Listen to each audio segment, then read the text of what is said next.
So me and Travis Kelce share a birthday, which was yesterday. He went out with Taylor Swift, and I got a new chair. I'm getting an energy drink, but give me 1 minute, and I'll be right back. Uploading.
Yes.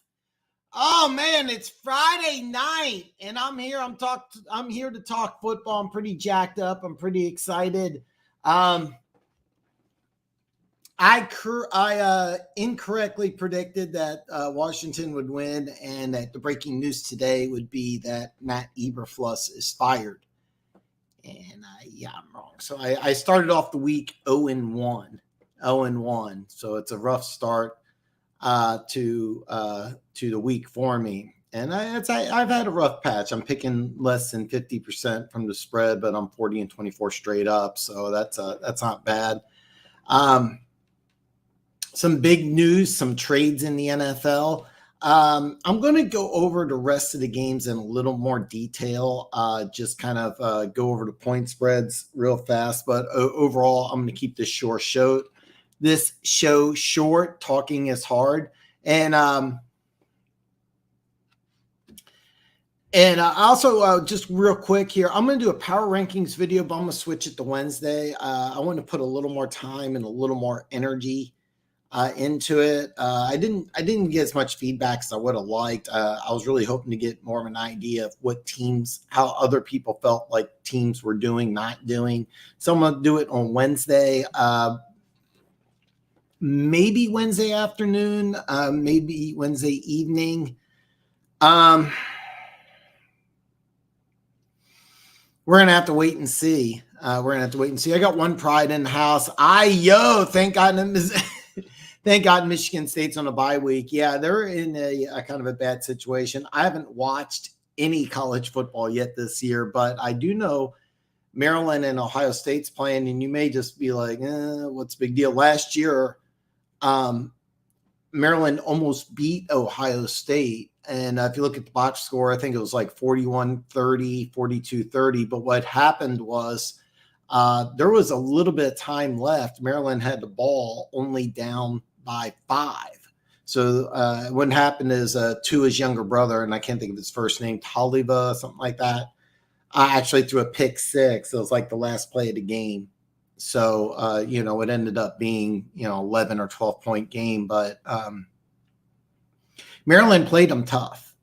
Maryland played them really tough, and both teams are undefeated. So Fields looked really good. And that's the thing. Fields has talent. I mean, the one thing that you can't – Fields has talent. Fields has ability.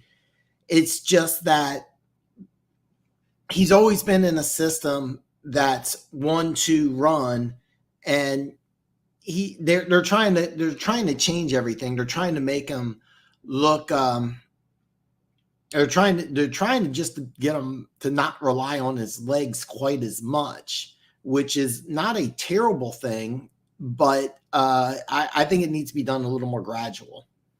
Another thing, you're year 3 into the NFL, and you can't go through progression. That to me would scream red flags, but he's going to have games. Remember last year he played against the Patriots and he looked phenomenal.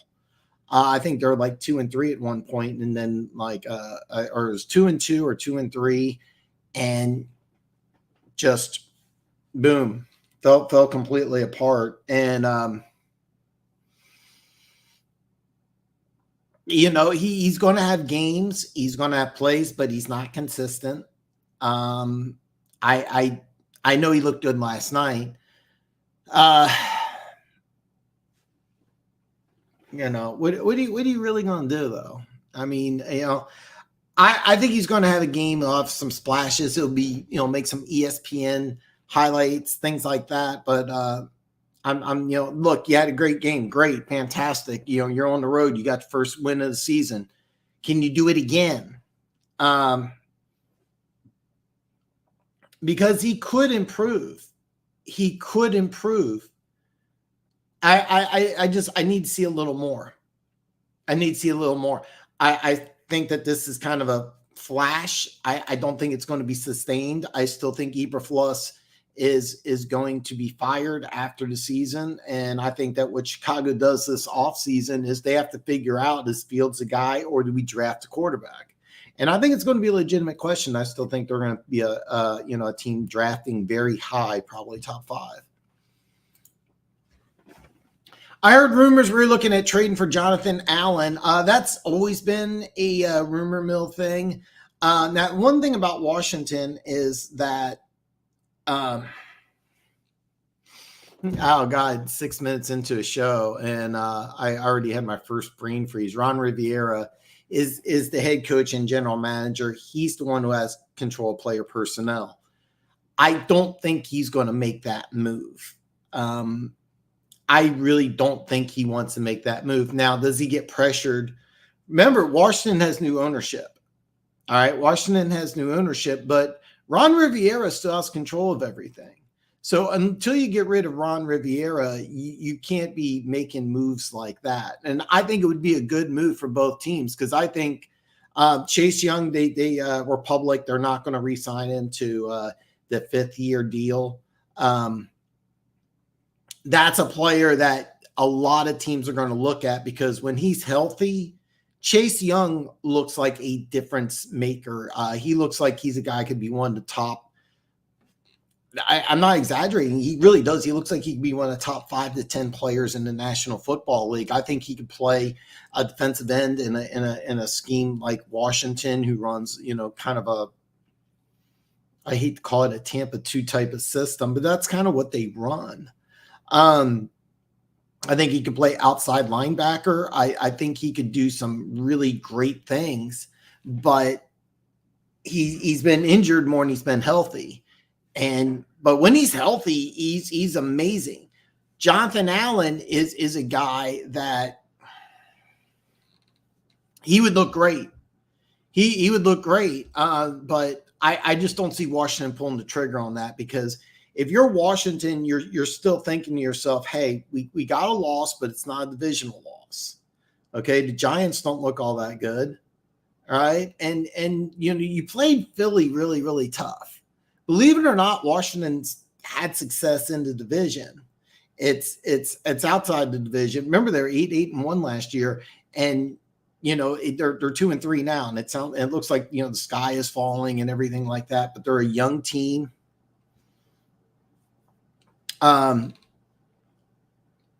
Emmanuel Forbes got benched. He was the guy I was taking before Christian Gonzalez. Now Christian Gonzalez is out for the year.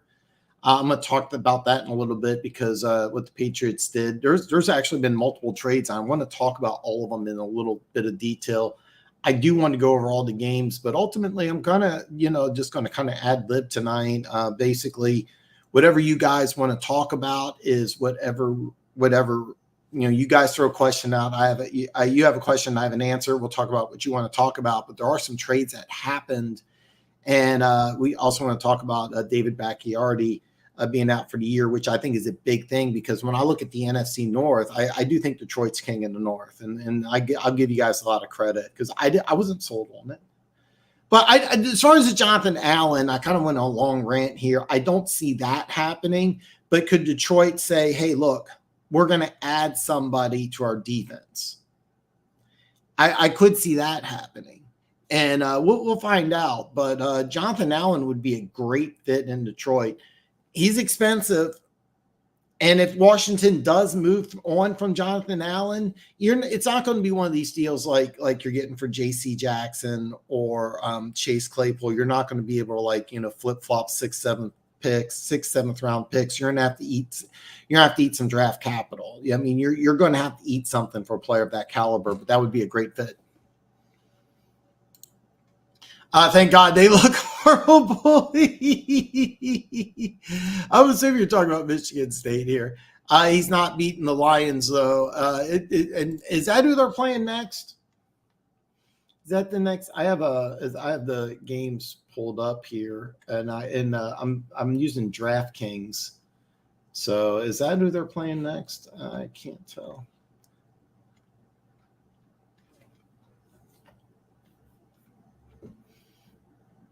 Can't tell. They might finish third. Well, it's funny because we'll talk about this in a little detail. The betting public has been really high, and I'm going to go in order, so I'm going to get to them a little late. But the betting public's been pretty high on the Vikings. The line was, I think, 5.5, and it's now 3.5. But I'd be shocked if Minnesota wasn't 1-4. I'd be shocked if Minnesota wasn't 1-4. I'd be shocked if Minnesota wasn't 1-4 after today. Chase Young, top 15 edge. I think when healthy, much higher. Hutch is a top 5 edge.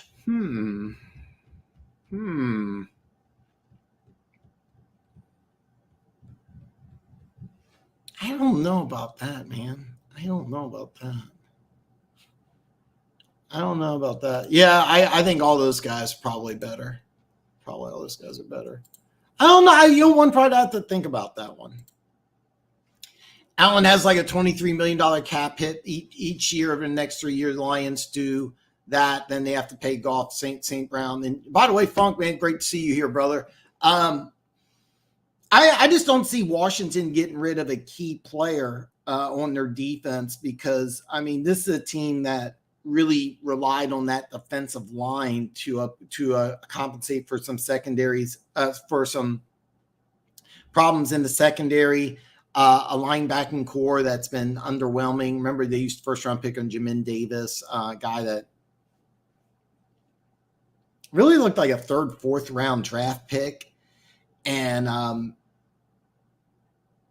he had that great combine. Then you saw the athletic plays, the athletic highlights, but I wasn't that high on him. He really hasn't panned out to be a first-round linebacker. They drafted Emmanuel Forbes, one of my draft crushes. They passed up Christian Gonzalez. Now, maybe that's a good thing because Gonzalez got hurt, but let's be clear, Forbes, as much as I loved him, I didn't think he was anywhere near Gonzalez's level, and he was beaten badly by Phillies receivers. He was benched last night. He is a guy that is eventually, I think, going to be a good player. I really do. But right now he's a liability. So the problem is that they rely on that defensive line way too much. I just don't see them doing that. I really don't. It makes sense on the Detroit side. It makes no sense for Washington. The Raiders re-signed Max Crosby to like a 4-year deal. Last year, 2 years ago, the Raiders love Max Crosby. I can tell you this right now, 0 chance. You said Hutchinson's a top 5 guy. I'm not sure which one's better, Crosby or Hutch. I'm not sure. I love Max Crosby. So I don't necessarily want to pay Goff, but if he gets the dimes, boy, man, talking is hard. I don't necessarily want to pay Goff, but if he gets the Lions deep into the playoffs, they just might pay him, and he's going to get more than Danny. Absolutely. Listen. He's going to get a lot more than Danny Dimes. Let's be very, very clear about that. He's going to get a lot more. I don't know if he's going to get a lot more from the Lions or another team, because if I'm the Lions, I really have to look at my entire team and go, is there more upside with You know what? I'm going to forgive myself for some of my name freezes today. It was my birthday yesterday. I enjoyed a free pizza and free coffee and red vines and Chex Mix. I ate like an absolute pig. I'm gonna forgive myself today, but I'm very mad about this. I'm very, very mad about this. Oh God, I'm so embarrassed. Hendon Hooker. The Lions may look at Hendon Hooker and go, God, we got a lot of talent here at this young kid, and we can keep him for the next 2, maybe 3 years. And I say maybe 3 because he was a 3rd-round pick, so you can only keep him for 4 yees. I may look at the line. I may look, and by the way, Hendon Hooker has a higher ceiling than Goff. Just just a massive floor difference. I mean, where Goff's at his worst is still a NFL caliber quarterback. You have no idea what you have in Hendon Hooker. I mean, you have no clue. I mean, I'm not trying to say anything bad about the kid because I liked him a lot more than Jordan Love, but you may have somebody who's like a much worse than Jordan Love in Hendon Hooker. So you have to figure some things out if you're Detroit, because you may look at Hendon Hooker and say, you know what, we may be able to win with Hendon Hooker. And because if you try to go with the Hendon Hooker instead of Goff, you have enough money that you can add to other places on your defense. And one thing that the Lions are going to realize this offseason that you've never had to realize before is that you're going to lose starters to free agency for a lot more money than you thought you would. It's going to be a different world. You're going to lose assistant coaches. You're going to lose coordinators. You're going to lose players. It's going to be a little different of an offseason for you guys. Your quarterbacks coach, Mark Brunell, a guy who I loved as in Jacksonville. He was one of my all-time favorite players. I love Mark Brunell. He may get an offensive coordinator position somewhere. I can't speak for Mark Brunell, but maybe he wants a college job. I mean, seriously, there could be a team. Mark Brunell, by the way, he played in Jacksonville, quarterbacked in Washington. All right, so it's two different, Washington, of course, is going to be part of the Big 28 or whatever the fuck they're going to call themselves. But this is a guy that may be able to command a 8-figure salary. you may think I'm joking, but a big name like Mark Brunell may be able to go into the college ranks and command an 8-figure salary. Mark Brunell may also want to command a multi-million-dollar salary as an offensive coordinator somewhere.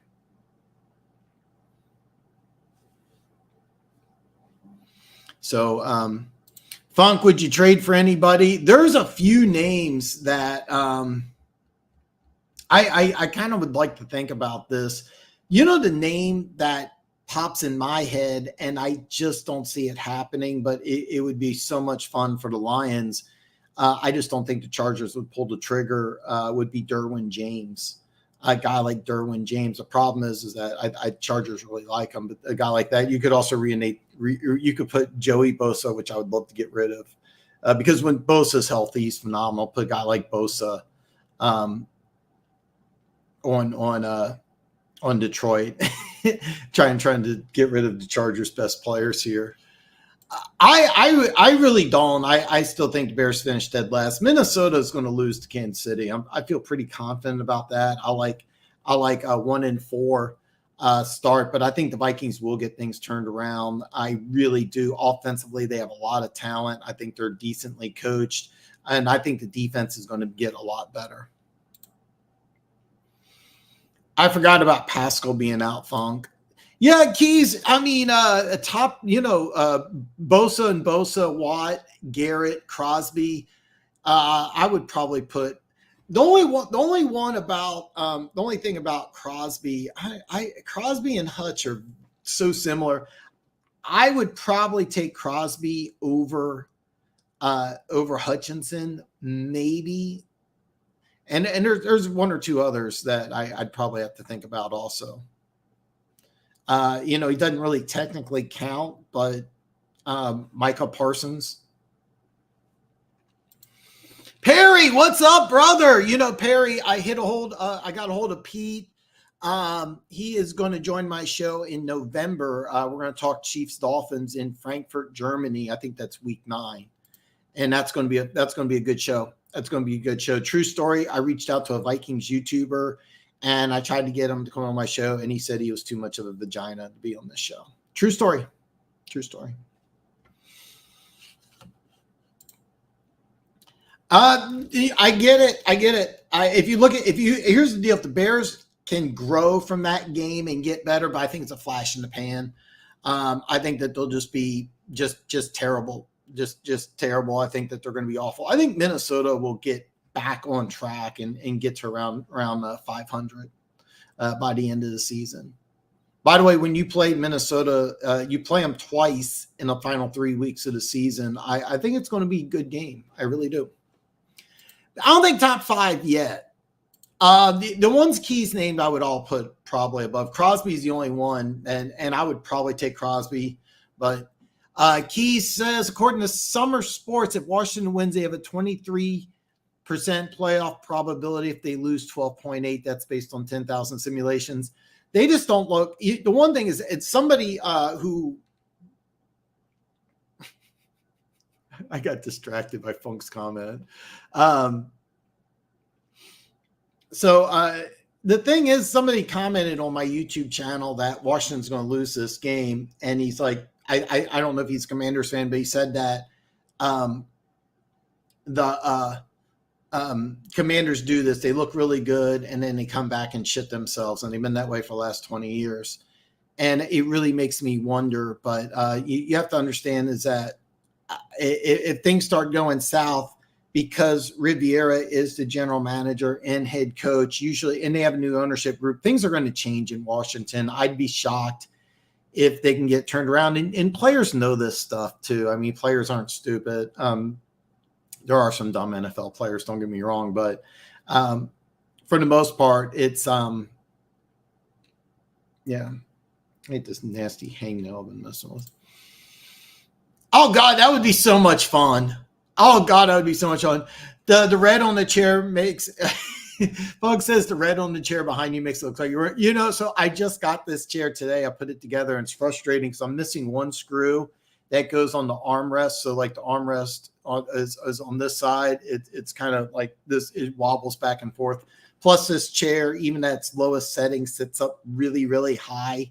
And I have to kind of readjust everything, but I should never, ever, ever, ever be in charge of putting anything together. This should have taken about 45 minutes. Took me about 3 hours. I suck at putting things together. But it feels great. It feels great. This is way more comfortable than my other chair. Way more comfortable in the other chair. And yeah, by the way, I was a big, I liked, I'm a little older than you, so since you brought it up, but the HBO special Spawn was really awesome. I really liked it. He will probably get around 50 million with a team-friendly deal. And that's the thing is that, I said this last year, and I'm not trying to be mean, but if you're a big-time free agent, Detroit's not an ideal place now with the success that they're having. Dan Campbell, the Hard Knocks. You could say Detroit's a lot more appealing, but one thing is that every fan base thinks that their team wants to take a team-friendly deal. That's not necessarily the case. I mean, this is a California kid. It's actually funny because in a year or two, the place I could see him going to, even though it was a bad situation, but going back to the Rams, and he could go there for big money. It may sound crazy, but it definitely could happen. And I'm trying to think of other NFL teams. Put Goff on Tampa Bay. We talked about this last show, but I'm not sure Baker Mayfield's going to stay there. So if you have 6 or 7 first-round quarterbacks who's chasing Goff next offseason, some teams want a veteran. If you're a team that feels like you can win now, but you just need a veteran, God, that's a good question though, Keys. And here's another thing is that the upside of Hendon Hooker may be enticing. You get cheap Hendon Hooker and then go, well, if it doesn't work, we can just draft somebody. But you're right. By the way, draft time comes around. We're going to have a lot of fun. God, ever since Funk said that about the cape, I can't unsee that now. I can't unsee that, By the way, this chair is awesome. It feels so much better. I just hope the Lions are in position to sit Goff week 18. I hope so too. It'll be against the Vikings, and it would be a lot of fun. Keys, if Ben Johnson ends up somewhere that needs a quarterback, that could become a good trade route. Ooh, that could work. And I've been saying this. I think the perfect place for Ben Johnson is Chicago. And Chicago, normally teams don't trade in the division, but if you're really high on Hendon Hooker and Chicago overpays, why not? Again, it's up to Campbell and the front office to weather the storm. Shanny did it. It could. Hutchinson needs a good tackle in the middle and another pass rusher to take the pressure off him. AH needs to start learning to beat his one-on-ones with more consistent basis. And that's kind of why they were talking Jonathan Allen. I could see them trying to make a move for a defensive tackle. The move the 49ers did to get Randy Gregory was, I thought, a smart move. It would not surprise me if the Giants try to do something like that for a defensive tackle. I don't see it happening, but I'm not 100% against if we can get a high enough draft pick or maybe a player or two. And I know this would be heresy, to say because I'm such a huge fan, but I wouldn't be surprised. I wouldn't have a huge problem with sending Chris Jones to Detroit. You have to figure out the contract situation, but Brunell had a monster arm. I remember one game he completely three Hail Marys close to. Oh God, Brunell played in one of my all-time favorite games. It was the 96 season, but it was in January of 97. The Broncos were 13-3. They had the number 1 seed. They looked like they're a Super Bowl caliber team. And Jacksonville started season 4-7, won 5 games. They went to Buffalo, where Buffalo was undefeated at home. Remember, Buffalo had those 4 Super Bowls. He wins up there. They were like, I think 15-point underdogs in Mile High against Elway and Terrell Davis and all those guys. Maybe the best non-Chiefs game I've ever seen in my life. Brunell put on such a performance. It was crazy. He outplayed Elway. It was such a great game. He had this one scramble of like 30 yards. It was one of the best quarterback scrambles I've ever seen in my life. And he had this throw to a Jimmy Smith in the end zone that was just brilliant. It was such a great game. Such a great game. I talked about the UCF Jaguar, and he's like, well, yeah, I was like 5, Dan, you old fuck. And I'm like, oh, yeah. But that game against Denver, I could watch that game over and over and over again. By the way, Denver won the next 2 Super Bowls after that. If they get by Jacksonville, I'm trying to think here who won. That was the that was the Green Bay Super Bowl. Green Bay's first Super Bowl. They probably don't beat Green Bay the first time, but they did second time. But Brunell, oh God, I love Mark Brunell. Lefty too. So would be interested if our safety room is loaded. Heard Larry. Oh, that would be a good fit. That would be a good fit, and I think it'd be good for everybody because they got a guy. I want to say Becton, or did he go? I'm trying to remember. It was Becton and Becton and Smith. Becton went to Pittsburgh's. Mozzie Smith went to Dallas. But Becton, they really, really like. The problem is that Cam Hayward is out for like 2 months. And even though he doesn't play defensive end, they kind of been using some different things. So, yeah, they are. Joey Bosa, when he's healthy, when Joey Bosa is healthy, he's as good as anybody. He is so good. But he can't stay healthy.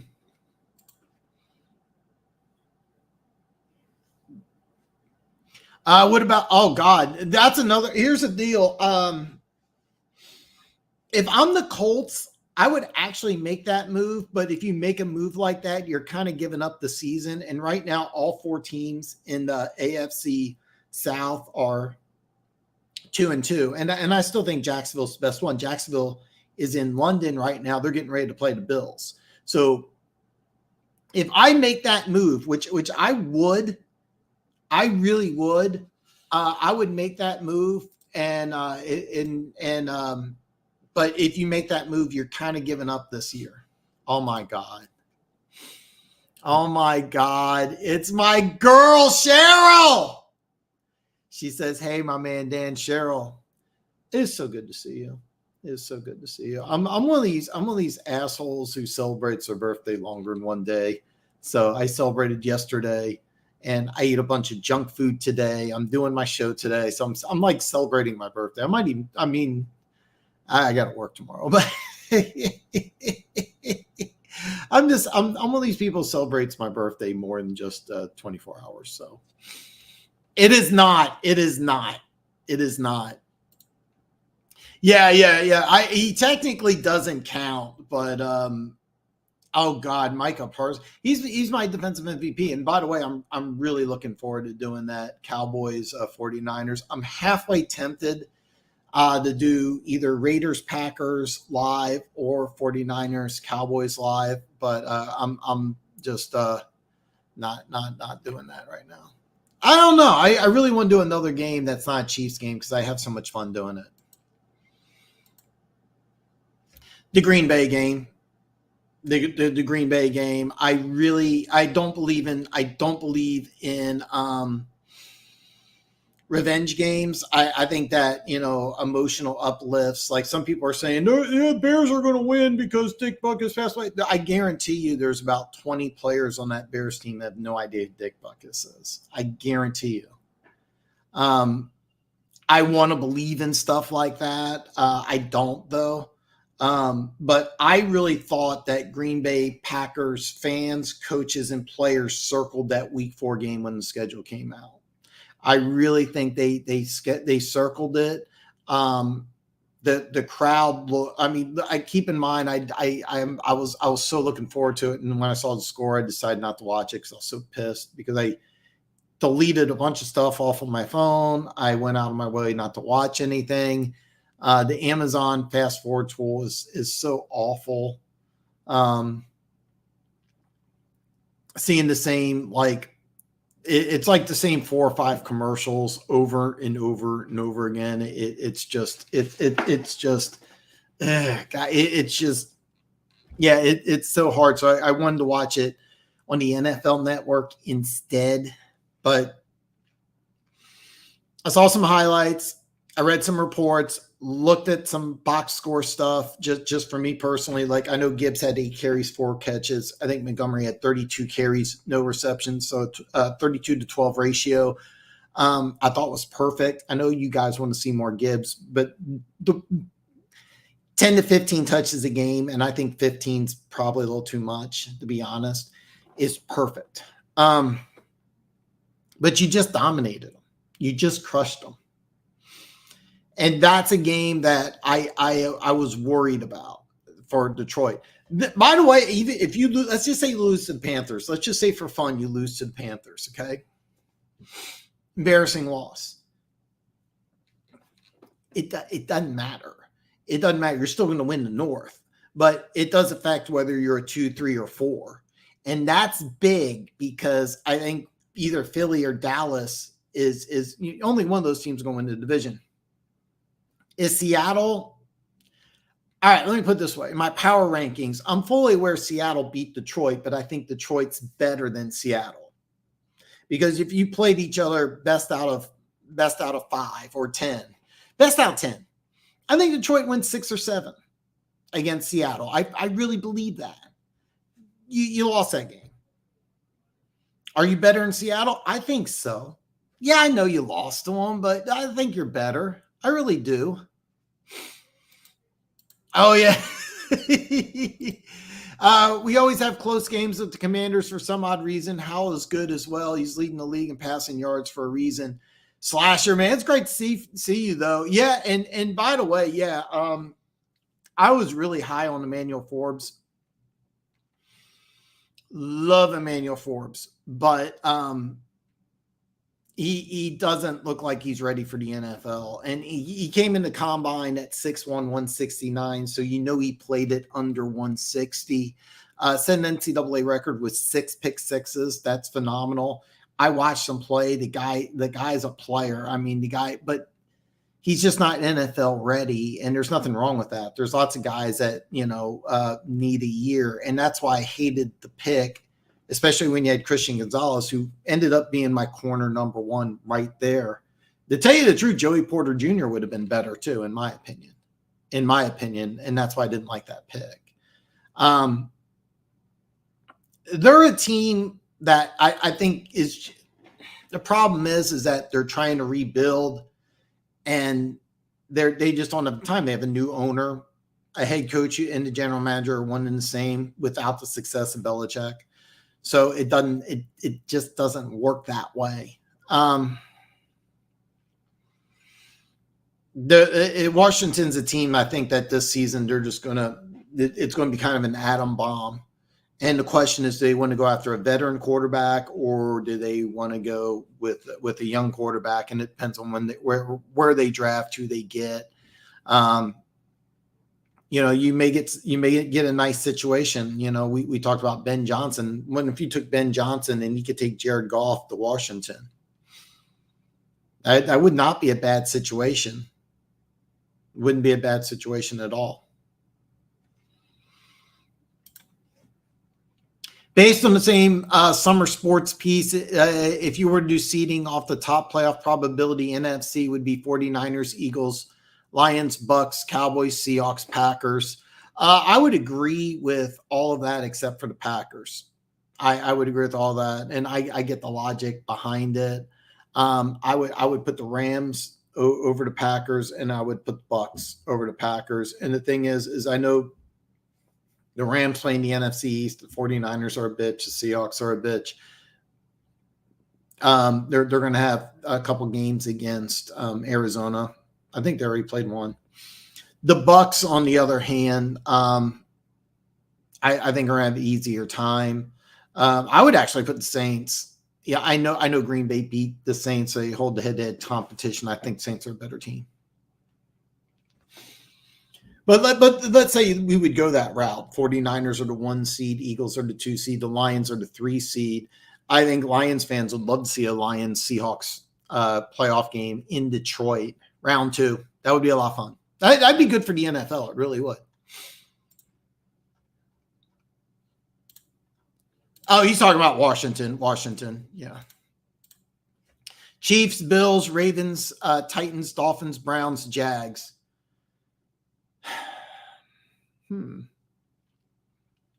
Well, the first 5, I would say yes.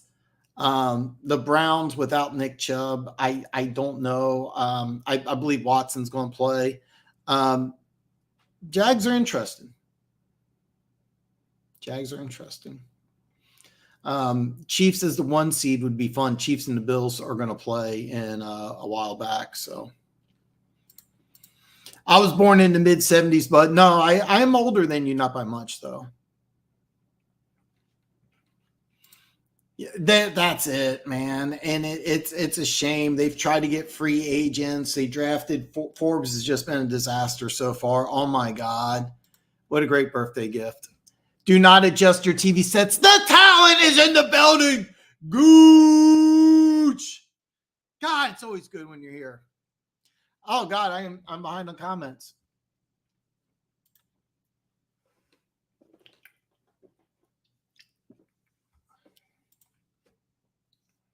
Yeah.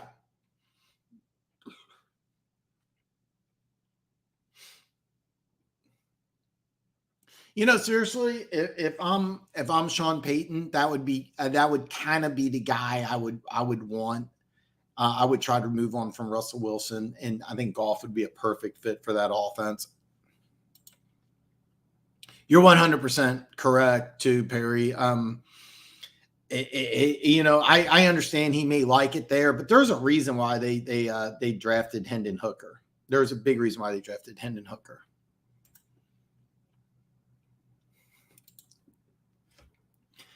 I was hoping you give us a list of team situations you'd project to be there for golf. Denver, I think, would be perfect. I mean, I know I didn't think of that. I didn't think about that. I know it sounds crazy, but I could see the Rams because Stafford, I think, only has a few years left. And I'm in this situation, Goff would be the quarterback 2023, 2024, 2025 return to LA. Atlanta would be a good situation because I think Atlanta, unless they make the playoffs, they're going to atom bomb the team, and they may decide that they need a quarterback, and they don't want to draft one. They may just say, "Hey, look, we need a guy. We got some really good offensive talent. I mean, Drake London's got some talent.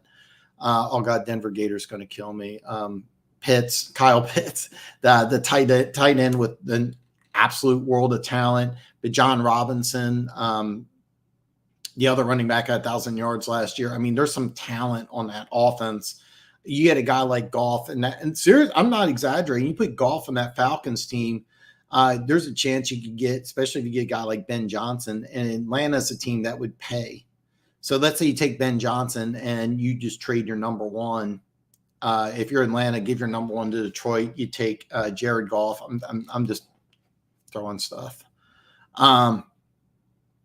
You have a lot of excitement because you have a lot of weapons. Tampa Bay is another team because I to be honest, if I'm Tampa Bay and I'm keeping everything the same and I'm keeping the head coach, drawing a blank again, drawing a complete blank. Anyway, I think they're a perfect fit for each other. I really do. Defensive-minded coach wants to play conservative. They really need a running back. To tell you the truth, if I'm Tampa Bay, I would be trying to make a move for Jonathan Taylor. That's a move that just looks perfect. Does it happen? I don't know. Slasher, man, every week it seems like two new guys are on it. Now, I'm sorry, I'm behind on comments, guys. I miss it. Team friendly doesn't mean it takes less. Okay, yeah, okay. He's talking about the Lions, yeah.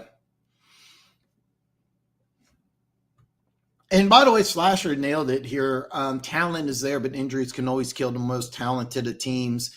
And that's right. It's not the team. Once you get to the playoffs, it's not the most talented team. It's really just the healthiest. That's why taking a player like Randy Gregory, he signed a big-time deal for the Broncos.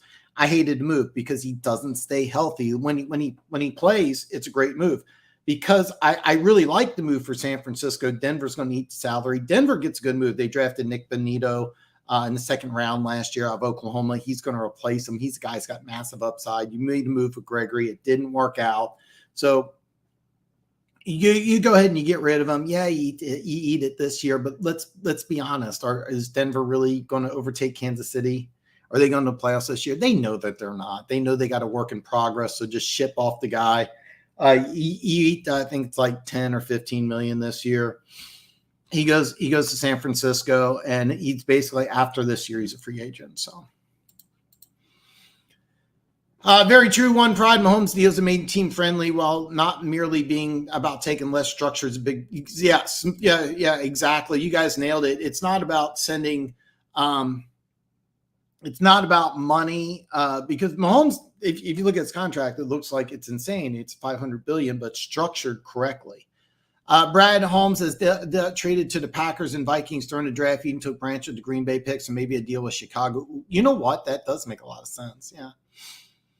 You know, I don't really know if I'm being honest, Keys. The guy I would really like. And you keep in mind that you're taking a step back, but the guy I would want in return with the draft pick would be Alim. I'm always get his name wrong. McNeil. He's a former third-round pick out of North Carolina State, and I like him because he has a lot of 3-4 flexibility. And it kind of seems like that's what the Chiefs are doing. Now, keep in mind, I would like that player, but more than likely you would get a draft pick. The only reason I would want to do this because I think Chris Jones, when everything's said and done, unless some off-field stuff happens, I think it's going to Canton someday.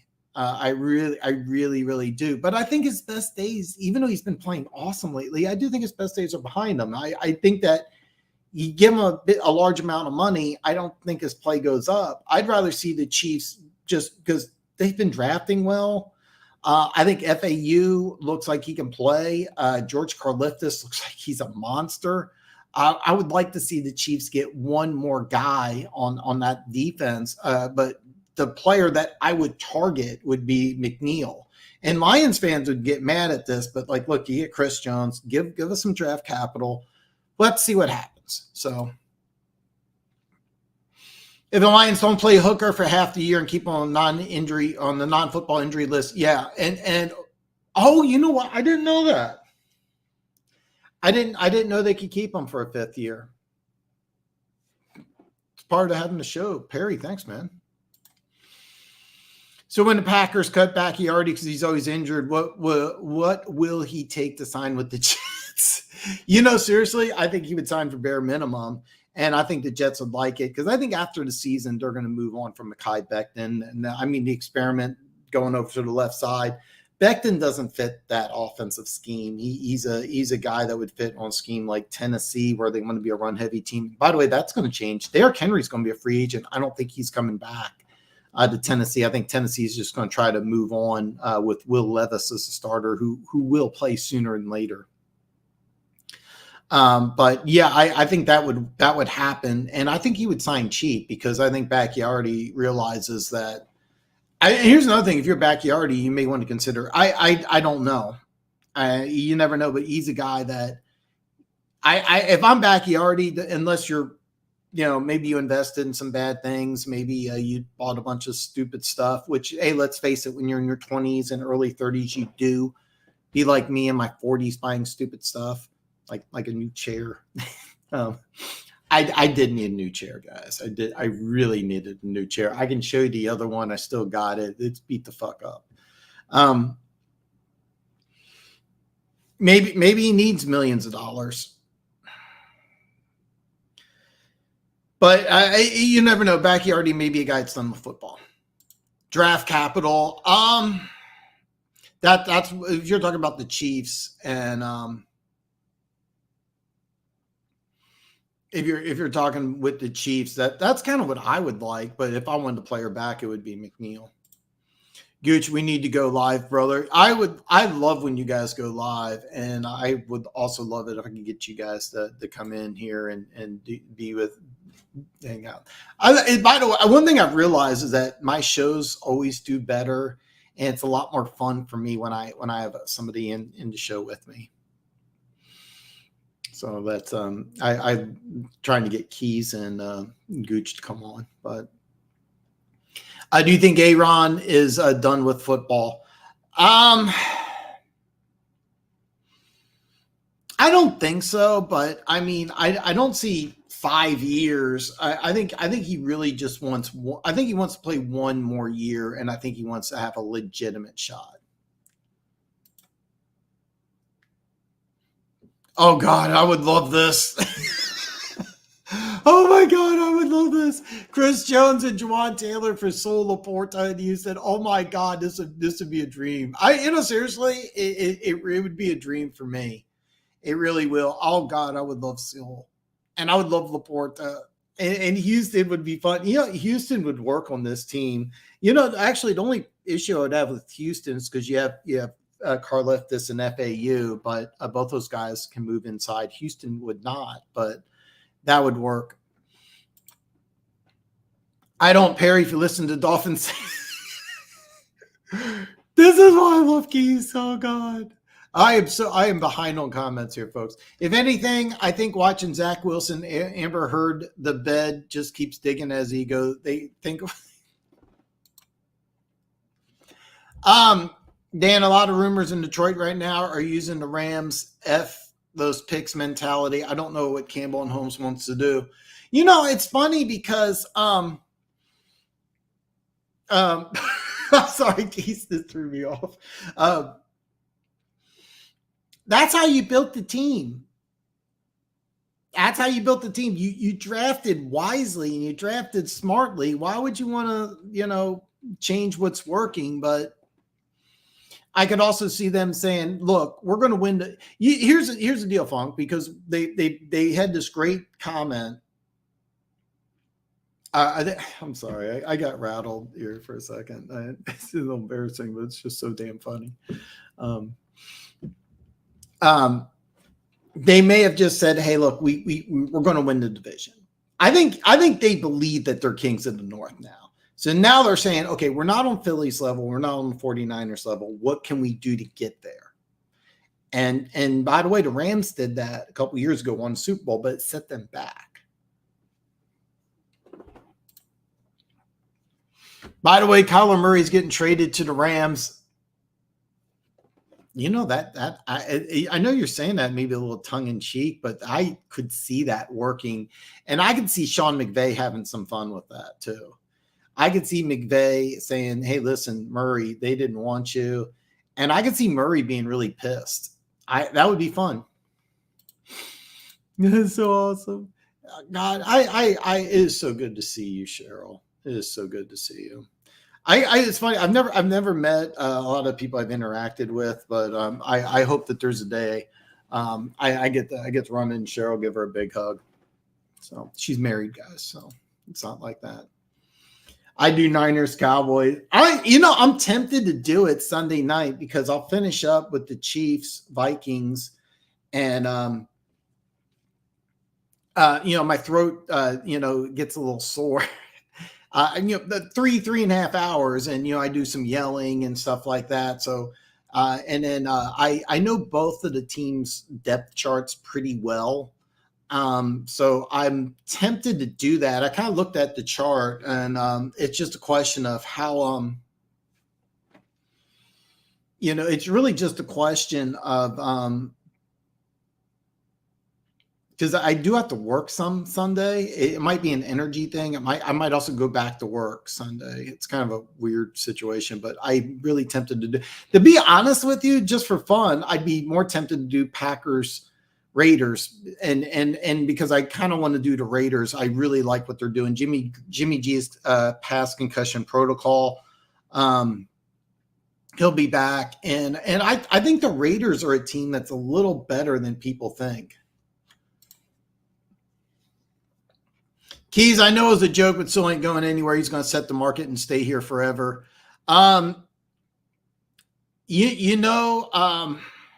You might be surprised about that. I know one thing that Dorsey had some issues with in Kansas City is playing hardball with some of the star players. And I understand he's the assistant or he's got some other job title. He may want something that Detroit doesn't want to do. That would be one. Here's the deal. Like, let's say you move on from golf and you decide to go with Hendon Hooker. Yes. Now, if you get golf and he gets that big time money, I should know this, but have you guys paid Amon Ra yet? If you haven't, he's going to want a lot of money. You never know with these young guys. A guy like Sewell may say, I want more money. I want to go somewhere. I've seen lots of players like that. It's hard to say. But he's saying the thing is, though, I would love Sewell on the Chiefs because a guy like Sewell would be really, really good on the Chiefs. I mean, he's really good anyway. But you're probably right on Butkus. I see these young players give like their top 5. Oh yeah. Oh God, yes. I think it was Pacheco, top 5 running backs of all time. I think he went Adrian Peterson, Barry Sanders. He put himself at 5. Which was funny, but yeah. I kept on hearing this. I keep on hearing this that all they won for Butkus. I promise you, there's probably like 20 guys on the Bears I've never even heard of Dick Butkus.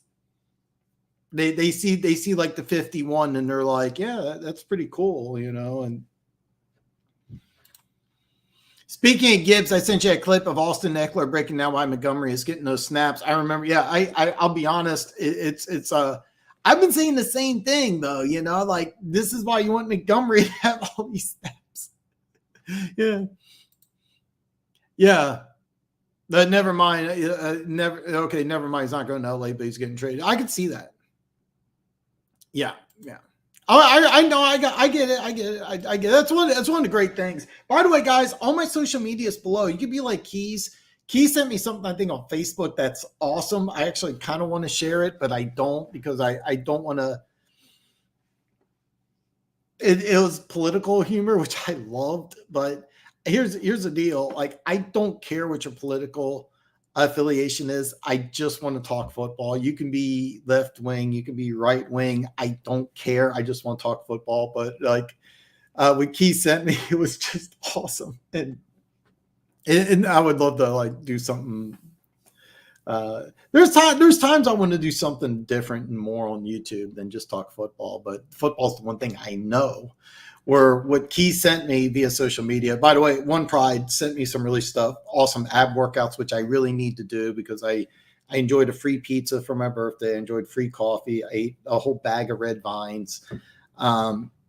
Ate a whole family-sized bag of Chex Mix. My Aunt Connie sent me some chocolate-covered pretzels, which I can not stop eating. My gut has expanded enough that I can tell just in like 2-3 days of eating junk food. So, oh, come on, Dan! Don't you know that the team that wins on Sunday is the better team that doesn't? Thank you, Cheryl. Fog, what'd you think of trading for? I'm gonna tell you something. I like that move. I really like that move. The one thing is that you have to realize, what does the other team get out of it? What is the other team that gets out of it? And Pittsburgh, Pittsburgh and Washington are teams that wouldn't benefit, and they're both teams that are trying to stay in the playoff picture. Is there a player that's that maybe, is there a player who's making too much of a salary that maybe wants, bad situations,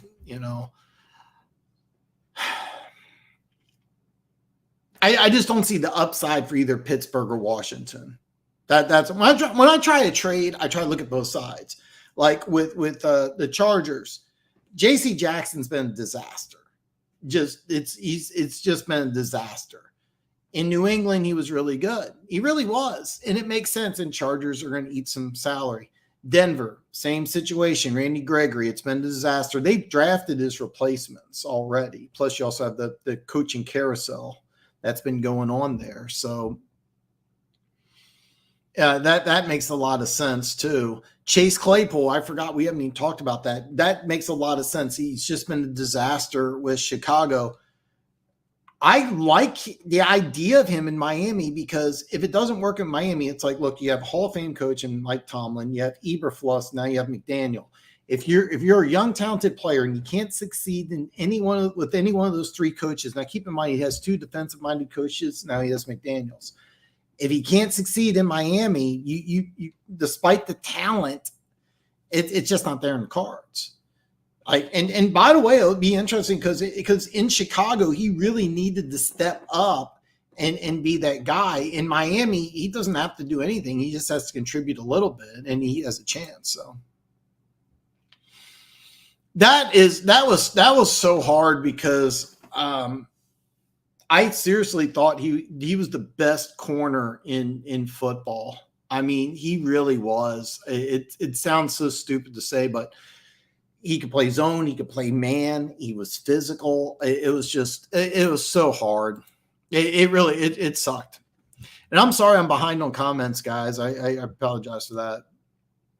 Lions gave Seattle 14 points, pick 6, and fumbled to start the second half on the 23, then turned it over on downs at 40. Yeah, exactly. And that's kind of why when I do power rankings, sometimes I put teams above teams that beat them, and I wanted to get a little more feedback. Again, I'm going to do my power rankings video on Wednesday. I'm going to get a little more detail this time. If you watched the first one, I used old school Galaga music. But it was kind of weird because YouTube gave me a copyright infringement, even though I used Canva, and Canva bought all of it. And I don't know if there's like a different infringement post I need to put in the description or what, but it's one of those copyright infringements that I don't get flagged for demonetization, but it's still something that came up, and I thought that was like kind of stupid. But I might go in a little more detail when I do my power rankings, just something short and sweet, because I don't want to. Don't get me wrong.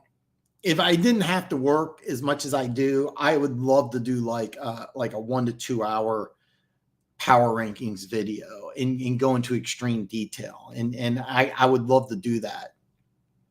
But I also want something that you could watch, when you're on your lunch break, or my buddy Tim drives a lot and he listens to the rebroadcasts in his car on Bluetooth. I've never made a podcast, but I try to make the shows like this more of a podcast type of thing. And I would love to do like my power rankings in a podcast form. I'm not trying to make it visibly appealing, which I might do later on, but right now I'm not. I'm just trying to do like something quick that you can watch and you can say, wait a minute, Dan, this team's here and this team's here. Maybe you got this wrong. And by the way, I also, even if you guys are like, but, for example, if you're a Lions fan, hey, Dan, you got the Lions way too low. I want to hear those comments. So Forbes was a high ceiling pick. Teams are willing to gamble on high ceiling players. I didn't see that, though. I don't think he's a high ceiling guy because he entered the combine at 169, so he played it under 160. I didn't think he was a high ceiling player. I thought a guy like Porter is a high ceiling player. I thought Gonzalez was. I didn't feel that way about Witherspoon, even though after Monday Night Football, he looks at that guy. I like Forbes, but I thought Forbes would have been a guy that because I think he has ability. Now, Washington's played him on the outside, but I think he has ability to play on the inside as well. I didn't think he was a high ceiling player. At least I didn't think so. But when he was picked above Porter and Gonzalez, I really didn't like that move. And now it looks like, now keep in mind, Porter's not playing much in Pittsburgh. That's another thing I don't get about the Steelers. Roger Jones, they traded up from 17 to 14 to give up a 4th round pick to get him. He's on a redshirt year. I don't get that at all because he played both guard and tackle in college. Put him out there. And Joey Porter Jr. has just been sprinkled in on snaps. I don't think he's a full-time starter either. I don't get it. There's even talk about this. I saw one video and it was like, I thought it was more of a shock value type of thing. So I didn't watch it, but one guy put a video out. Is it time for Tomlin to go? I don't think so, but I mean, we're living in a day where you need rookies to contribute immediately. And your team needs help, and you got talent that you're just not using. It's a little confusing. Depends on cost. I think they're holding on to the money, so if it rolls over and they get a little extra, pay golf if needed.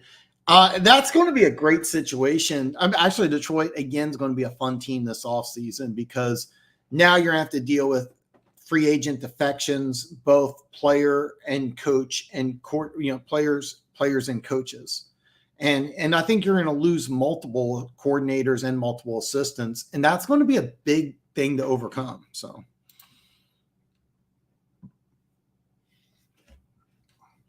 Saints are 2.6% behind Green Bay with the win if both win. But yeah. And that's a big problem for Green Bay. And now keep in mind, this is a good draft for left tackles, and I kind of would like. I'm just a fan of his dad, but Joe Alt for Notre Dame, he was a guy projected to be a top 10 pick. Some of the projections I've seen so far is that he's the 3rd best. The guy from Penn State, they're raving about him, and I think he's going to light up the combine, and he's going to be like a top 10 guy, and there's going to be several teams, I think, that want to target him. Seriously, closer to the trade deadline, when Cam Hayward comes back, you may be able to get him for less. A lot less. And it might be like a 6th round pick and a flip of a 6th and a 7th. And it's not because he's not worth it. It just might be the Steelers or want to move on. it's I want to say Becton, but I'm not his name. I'm pretty sure it is the second round pick out of Wisconsin. They really, really like. Yeah, I agree with you, Perry. If Carr doesn't go down, they win that game. I sent you a clip of the UNC interview in Marshawn Lynch. He really makes Russ sounds like a POST. It's funny because I kept on seeing all this good. It's funny because when he was in Seattle, I heard nothing but great things about him. And then like, as soon as he's gone, you see all these things coming out. But one thing is that I don't care. You could just kind of tell that I don't know about Seattle and I get that about Marshawn Lynch and everything, but you can just kind of tell in Denver, like he's like, okay. Yes, I'm wearing a Chiefs shirt. I'm wearing a Chiefs shirt here. Yes, I'm a Chiefs fan. Watch a Chiefs game. And besides the 25 clips of Taylor Swift, every time you see Patrick Mahomes, he's always surrounded by guys. Like you could tell he's well liked in the locker room. Josh Allen, his teammates love him. I mean, they really do. He's always surrounded by guys. You don't see that with Russell Wilson. I kind of want to pick on him, but I mean, because he played he played a really great game. But Zach Wilson, you don't see that with Zach Wilson either. There's certain quarterbacks that that just I remember a game early in his career. Cam Newton would be with a towel over his head all by himself on the sidelines. And like if a player came up, like shake his hand or do something, he almost looked annoyed. And I remember I remember saying like, this is a problem. And then I remember later in his career, this was early in his career. And then later in his career, he kind of changed that. And I thought that was a big step in his maturation. Maybe not the best example, but well, one of the things when I was going to Chiefs games, we used to sit on the Chiefs side. Now we're on the opposite side. The sunny side makes a difference. Always pay attention to the quarterback.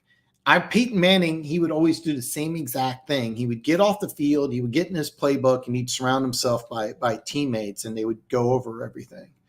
And you'd see the great quarterbacks.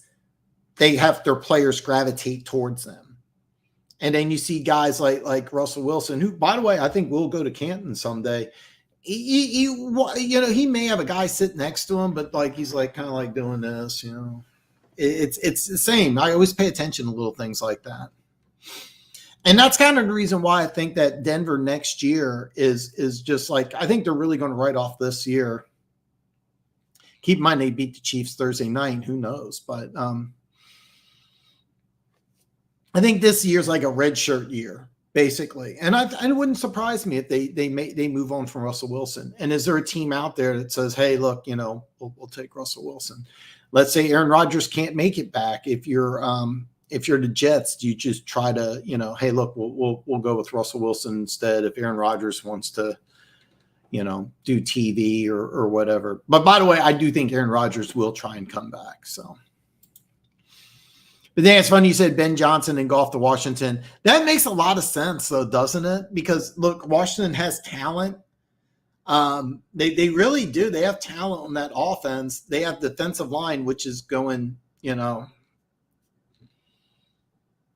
makes a lot of sense, doesn't it? It really does. And then, by the way, if you're Washington and you have a high draft pick and you don't get a quarterback, you know what you can do? You can trade that pick.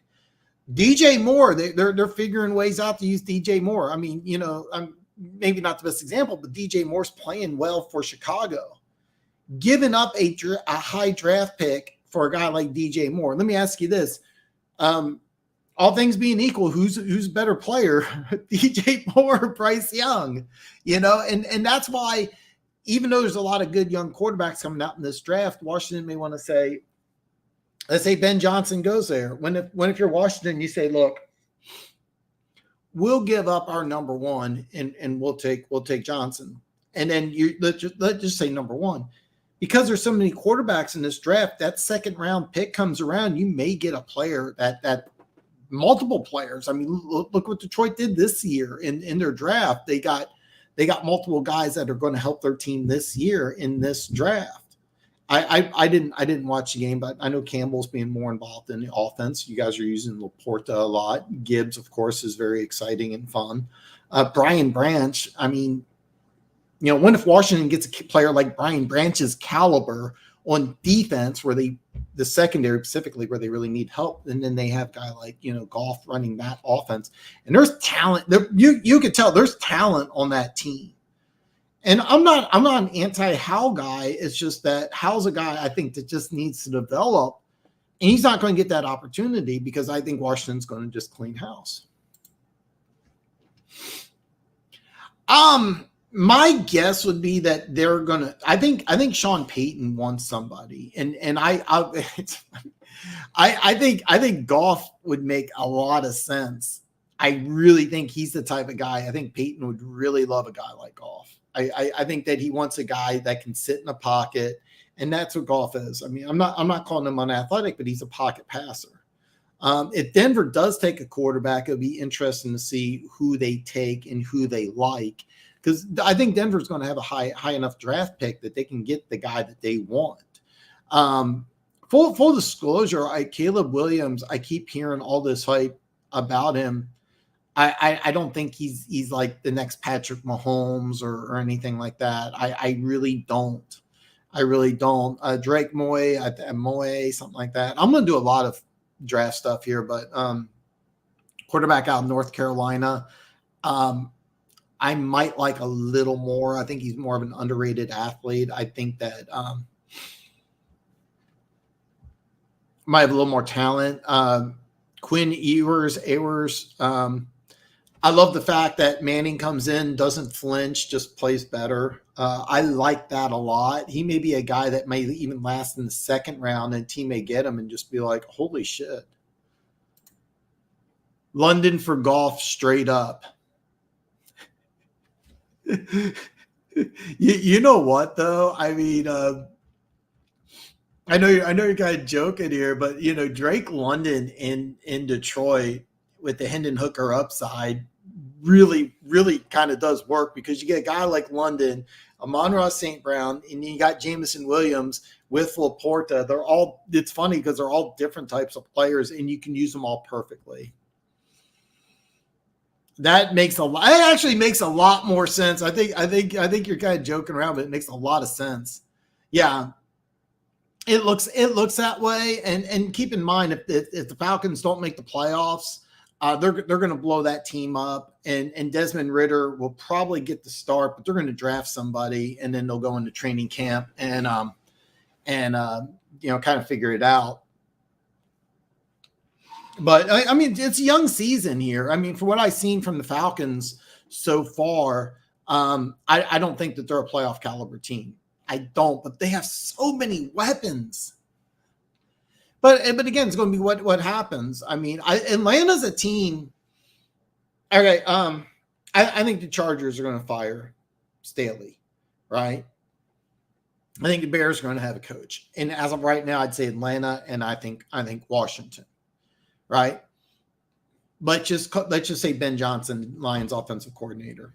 All right, let's just say he's the big hot name. Which franchise is the most enticing?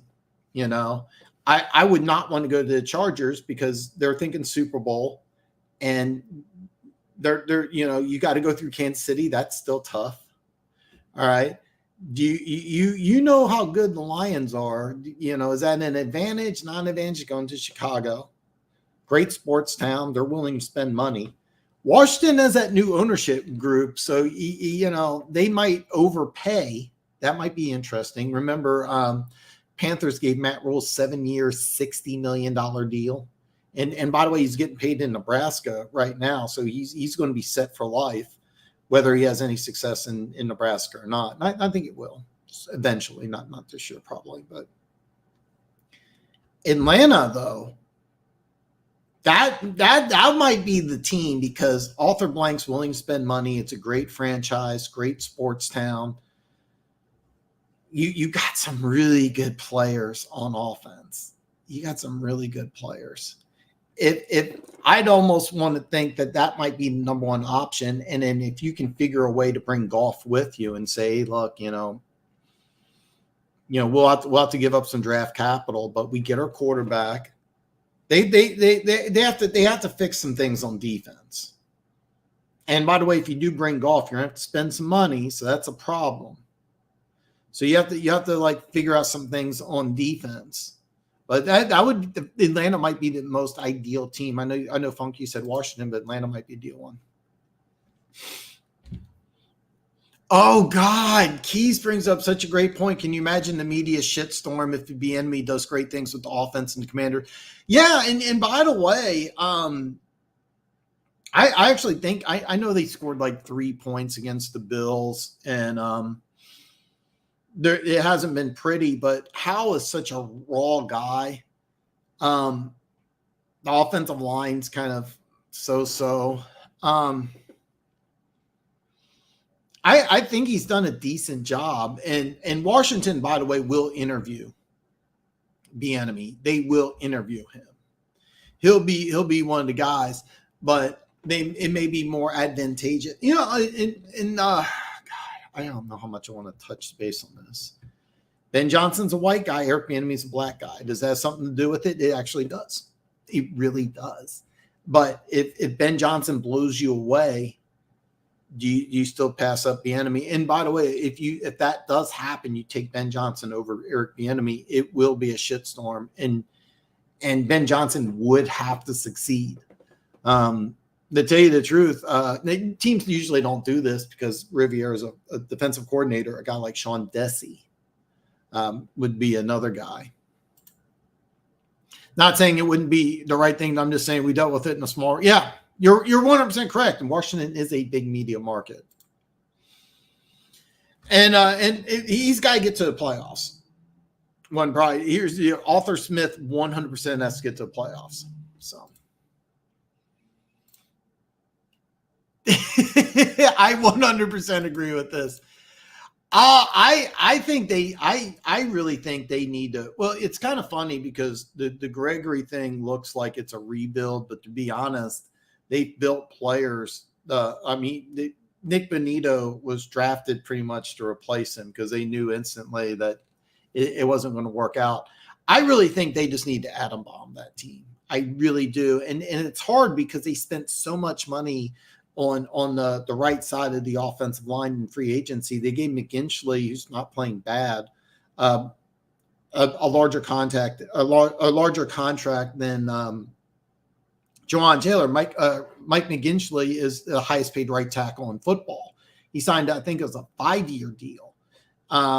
They got the guard from was it Ben Powers? They got him from Baltimore. They gave him a bunch of money.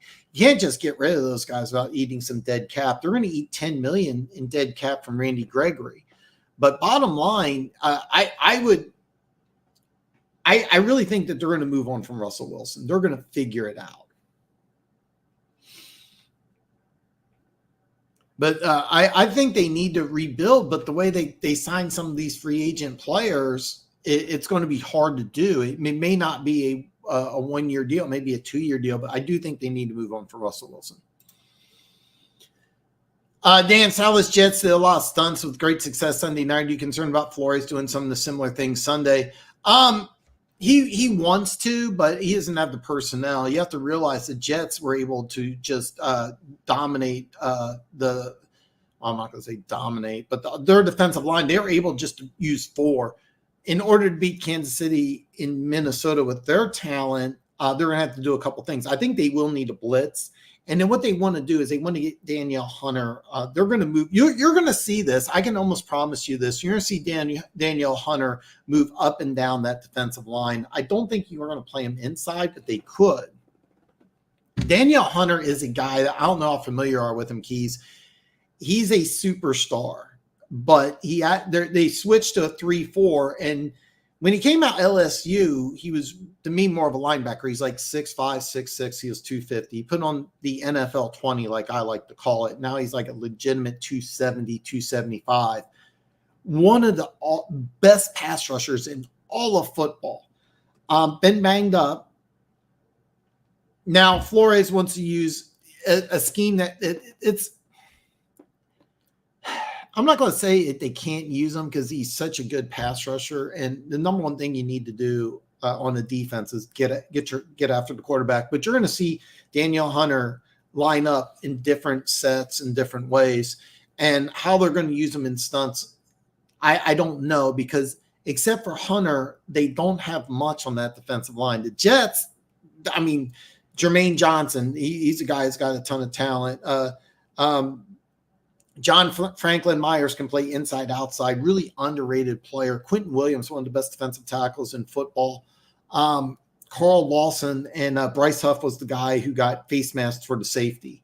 I mean, those I named 5, but I mean, they could rotate guys in. Minnesota just doesn't have it. So it'll be interesting. Well, okay, here's the deal. Let's say because John Dorsey drafted Chris Jones, okay? John Dorsey was really high on Chris Jones. Chris Jones would be a should have been a first round pick. I don't know why he slid to the second round. It was funny because it was Chris Jones, Dak Prescott, and they had this running back who I fell in love with. Not an NFL player. You can't be 5'6", 180, 190 and run like a 4.8 at the combine and play in the NFL, but you're still a lot of fun to watch in college. Like Mississippi State was such a fun team to watch. For some reason, Chris Jones slid in the draft. The Chiefs, if I remember correctly, traded up in the second round to get Chris Jones. So there is a history between John Dorsey and Chris Jones. So the question was, who would I want back in return? Well, more than likely, it would just be draft capital. But if I could pick a player, it would be McNeil. And if you're a Lions fan and you're like, hey, no, I want McNeil. Well, replace him with Chris Jones. Yeah, they do. And that's going to be, and by the way, that's what I think they're going to do this offseason. I think they're going to try to go with Rodgers and have Zach Wilson be the backup. And then they're going to say, I wouldn't be surprised they try to trade up because Elijah Vera Tucker, they'd like him at the right tackle. I don't think they like Becton as the left tackle. I forgot who the guard is. I think their center got hurt, but a new sound bar, LOL.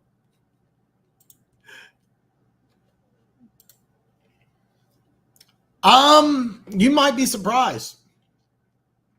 McNeil and a draft pick for Chris Jones, yeah I could say it. I hope we don't trade this year because the draft is in Detroit. I don't know why I didn't know that. Dan must be really serious about Haircard TV because Cheryl is married. Yeah. Okay, earmuff Cheryl. She wasn't married, she's in a different state. We've never met, but Cheryl's somebody I really hope to even though I consider her a friend, I hope to meet her someday. But I've actually talked to her husband. He sounds like a great guy. Speaking of baby, I hope at least laughed when you texted me last Saturday night and I told you I was on a date with it. I did. I loved it. It was awesome. Yeah, That's why I think a team like the Rams would be a lot of fun. No, we know. It's fun. Serious question: would it be a team that goes the Juwan Taylor route with Sewell, played left tackle money with a shot to move to the left? Yes. Yeah, I think Detroit. So they got. I think it's Taylor Decker. Is that right? On the left side, he's going to be 30 after this year. I think his contract's up in 1 or 2 years. I really think that the plan is to move Sewell over to the left side. I really think that's the plan. But let's say it's not. I think they really like Sewell. Now, is there another team that's going to look at Sewell and say, "Listen, we're going to just move. We're going to just hey, look, we're going to pay you way more than Detroit." And, we're going to make it happen. It's funny because NFL teams are always, NFL fans are always the same way. They're like, no, our guy's not leaving. You never know. I mean, you really never know, man. I mean, Brett Favre ended up in Minnesota. Brady ended up on another team. I mean, these are not, you never know.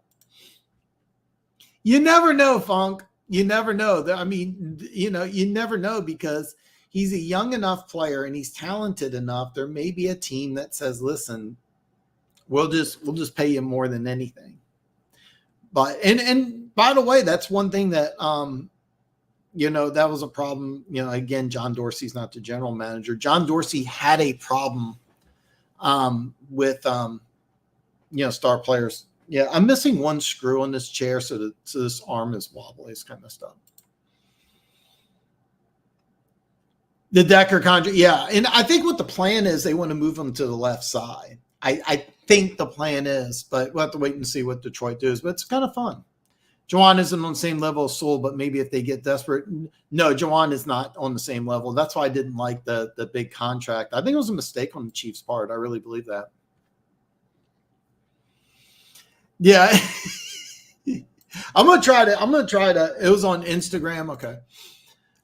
They, you know, seriously, there's multiple teams that could use Decker. Humor is humor. Yeah, I do too. I do. I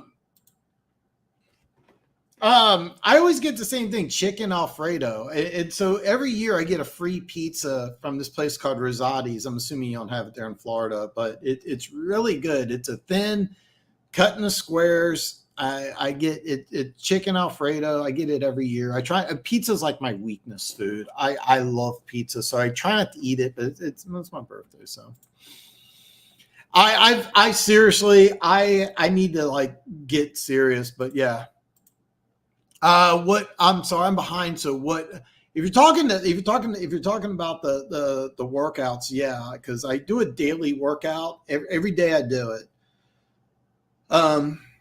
So my birthday's on Thursday. Wednesday, I ate a family-sized bag of Chex Mix, and I fell asleep on my couch.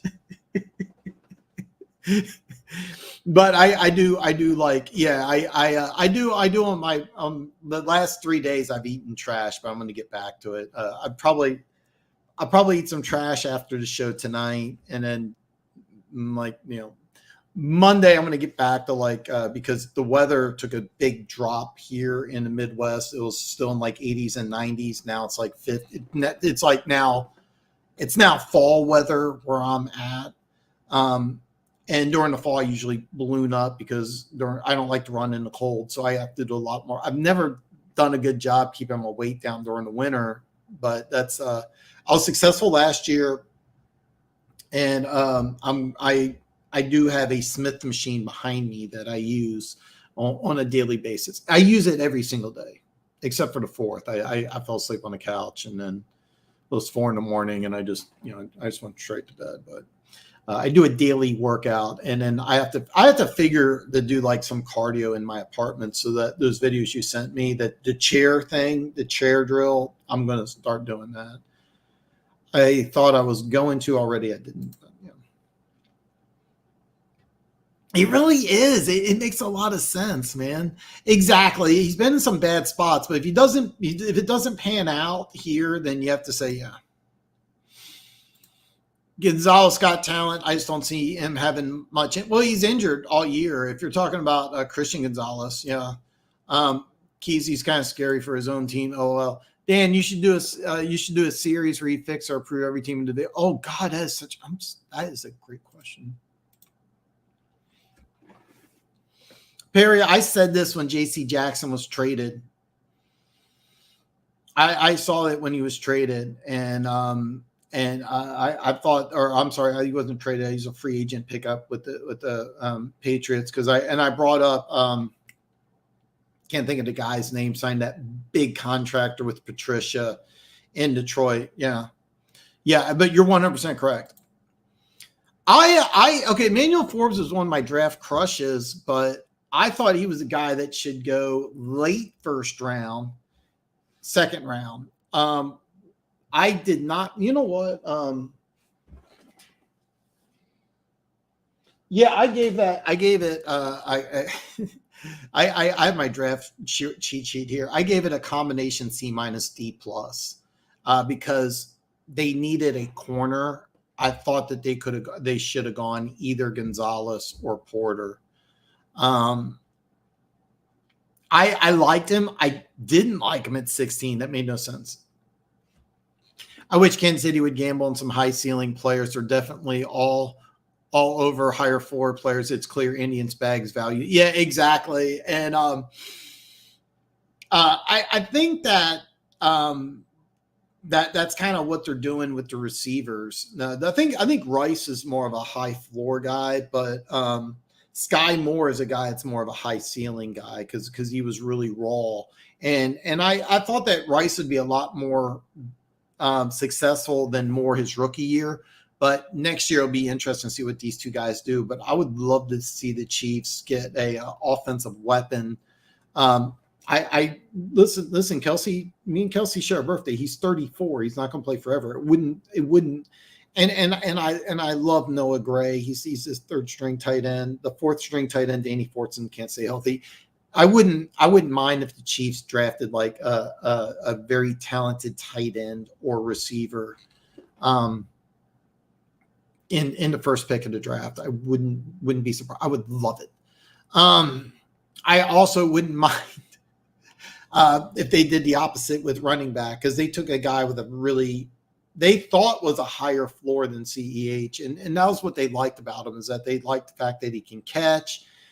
He was national championship, maybe the greatest team of all time, that LSU national championship team. But because they thought he had a lower floor or a higher floor, they passed over a guy like DeAndre Swift, Jonathan Taylor. So at least exactly. I actually do. I have one, and I have a screen behind me. This is a black screen. Actually, it's like I don't know if you could tell, I'm touching it right here. I have a green one and I have a white one. And I've toyed around with putting different formats, because the way I have it is I'll show you. Hold on here. Let me see here if this can work. Yeah. See that? Playing around with this stuff live. Yeah.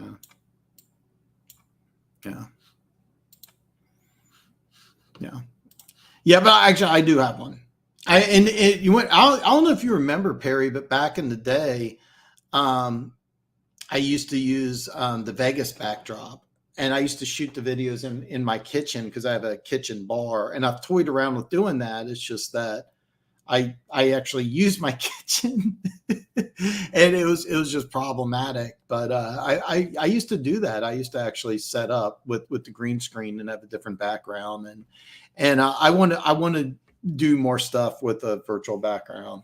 But it's a time issue right now. I mean, I know it's a bad excuse and everything. It's just I really do. I work 50, 60 hours a week, and it's definitely problematic. Marshawn said Pete sheltered Russ. Other players weren't even allowed to talk to him, hold him accountable. He didn't have Russ's number. He had to call somebody. Yeah, and that's something that I heard about in Denver. And watch, if you ever get a chance. It's one of the things I loved about going to Arrowhead and sitting on the opposing sidelines, is I'd always watch what the quarterback did when he walked off the field. Did he talk to his coaches? How engaged was he with the players? Nobody was better than Manning. Nobody was better than Manning. Manning always did the same thing. He always got his notebook. Players gravitated towards him. You could tell he was well liked. Watch Patrick Mahomes in any game. He's never by himself. He's always surrounded by somebody. And you can tell players just genuinely like the guy. When I've seen the few times Russell Wilson's been on the sidelines, you could tell there's not like a lot of love from the guy. I don't know how important it is or not important. I mean, Russell Wilson, I think, is going into Canton. He won a Super Bowl. I mean, there was a lot of success that he had. Now, I think it was more the Legion of Boom defense, Marshawn Lynch. they had some really, really good players, great offensive line, and Russell's just kind of part of it. But yeah. Third match. Yeah. You may be on him less, but it all depends when Hayward comes back. And the plan is he's going to, I think a week ago I heard 2 months. And keep in mind, Hayward's an older player. So, but if you're happy, let's say you're a Steelers and you're happy with your quarterback and you're happy with Broderick Jones and you're happy with Joey Porter Jr., that's a lot of ifs. All right. And then you like, hey, look, there's some good defensive, and there is some good defensive tackles in this draft coming up. You may just want to go that route. High floor players, most of the time, are a better option to pick than high ceiling players because the risk. Teams, a general manager need to know how to manage the risk, pick more high floor guys. Yeah, that's one thing that I think that teams like to do is pick more high floor guys. I've always said that. But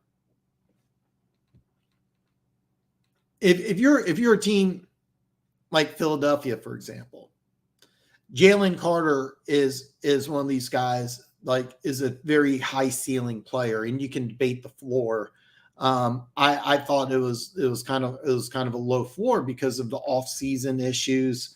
Some of the things I've heard, so I thought it was kind of a low, because he's a guy that if he didn't have his head on straight, and there's a lot of guys that just get by talent alone, in even in the SEC, and it doesn't translate into the NFL because it's such a different game. Well, Jalen Carter is a high ceiling guy. And if you're a team like Philly, it works out because you got Jordan Davis, you got Fletcher Cox, you got all sorts of studs on the defensive line. So you make that move.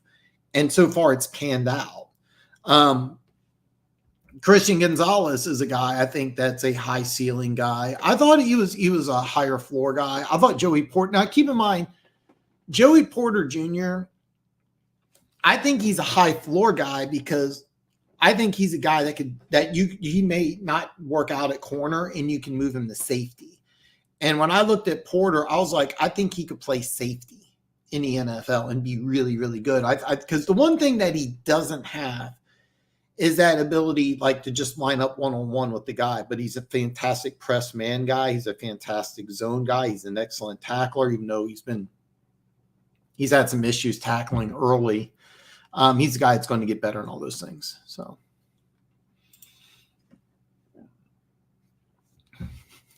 speaking to UNC, Shannon Sharp, and Shannon Sharp actually went to, I think it's Savannah State, and then his brother played at USC, the South Carolina, not Southern Cal. When you say USC, 99% of people think Southern Cal, but if you're in South Carolina and you say USC, you know it's South Carolina.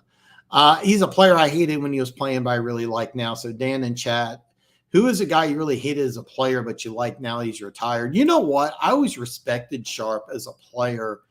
And the one thing I loved about Sharp is I'll never forget the very first Hard Knocks. It was like preseason game, I think 2 or 3. And Brian Billick goes, hey, everybody, take a look at Shannon in the back there. And Shannon's like, he thinks he's being called out for doing something wrong. He goes, this is a future Hall of Fame player who's 100% going to make this team. And he's highlighting notes, he's taking notes. He's making because he had a notebook and he's highlighting plays. And this is for preseason game number 2 or 3. And he goes, I'm looking around and there's several guys that are on the bubble and they're just sitting there staring at me with a blank stare. And I got a future Hall of Famer taking notes, and he's 100% going to make the team. And I remember just really loving that about Sharp. And I respected the hell out of him. I'm one of those few guys that loves players on other teams, like Keenan Allen for the Chargers. Love that guy. I think Justin Herbert might be the second best quarterback in the NFL, and he's so good. He's a player I absolutely love. Max Crosby is a guy. Oh God, I love Max Crosby. So I really don't have a lot of hatred or dislike to other players. Don't get me wrong. Like as far as sports hatred's concerned, John Elway, But if I ever ran into John Elway, I'd try to shake his hand, and be like, man, it's an honor to meet you, sir. But yeah, that's a great question though. If you trade Goff, I would trade him to Washington and trade up from May. It all depends. I think if you trade Goff, I think you only do it if you're 100% sold on Hendon Hooker. And Howell right now is mid, but here's the deal with Howell. If you can build around him and give him some time to develop, we'll see what happens. I think Washington ownership, we will make changes. I seriously think that, I don't know when their buy is, but if it doesn't happen during the season, it's going to if it doesn't happen during the season, right after the season's over, they're going to come out with an announcement. Hey, we're going to assign a general manager, and we'll make a decision on keeping Riviera. I can't believe I forgot his name. And we'll keep Riviera as the coach. But I think that he'll definitely be replaced as the general manager. Now the question is he going to be replaced as head coach? If they have a losing record, then I think he's gone, and they kind of atom bomb the team. And then Howell will have to, maybe he gets a chance to he'll get a chance, to maybe be the starter, but they want to groom somebody. By the way, Caleb Williams grew up in DC area. And I think that Washington would probably, if they're close, or if they can, they would love to get that move, because they kind of want to just start over. That's a team I think that, and if Riviera turns things around, and by the way, I know what most people are saying, like, they lost the Bears, the sky is falling, blah, blah, blah. How's a guy that, could get better as the season goes on. The defense does have talent, but they just shit themselves.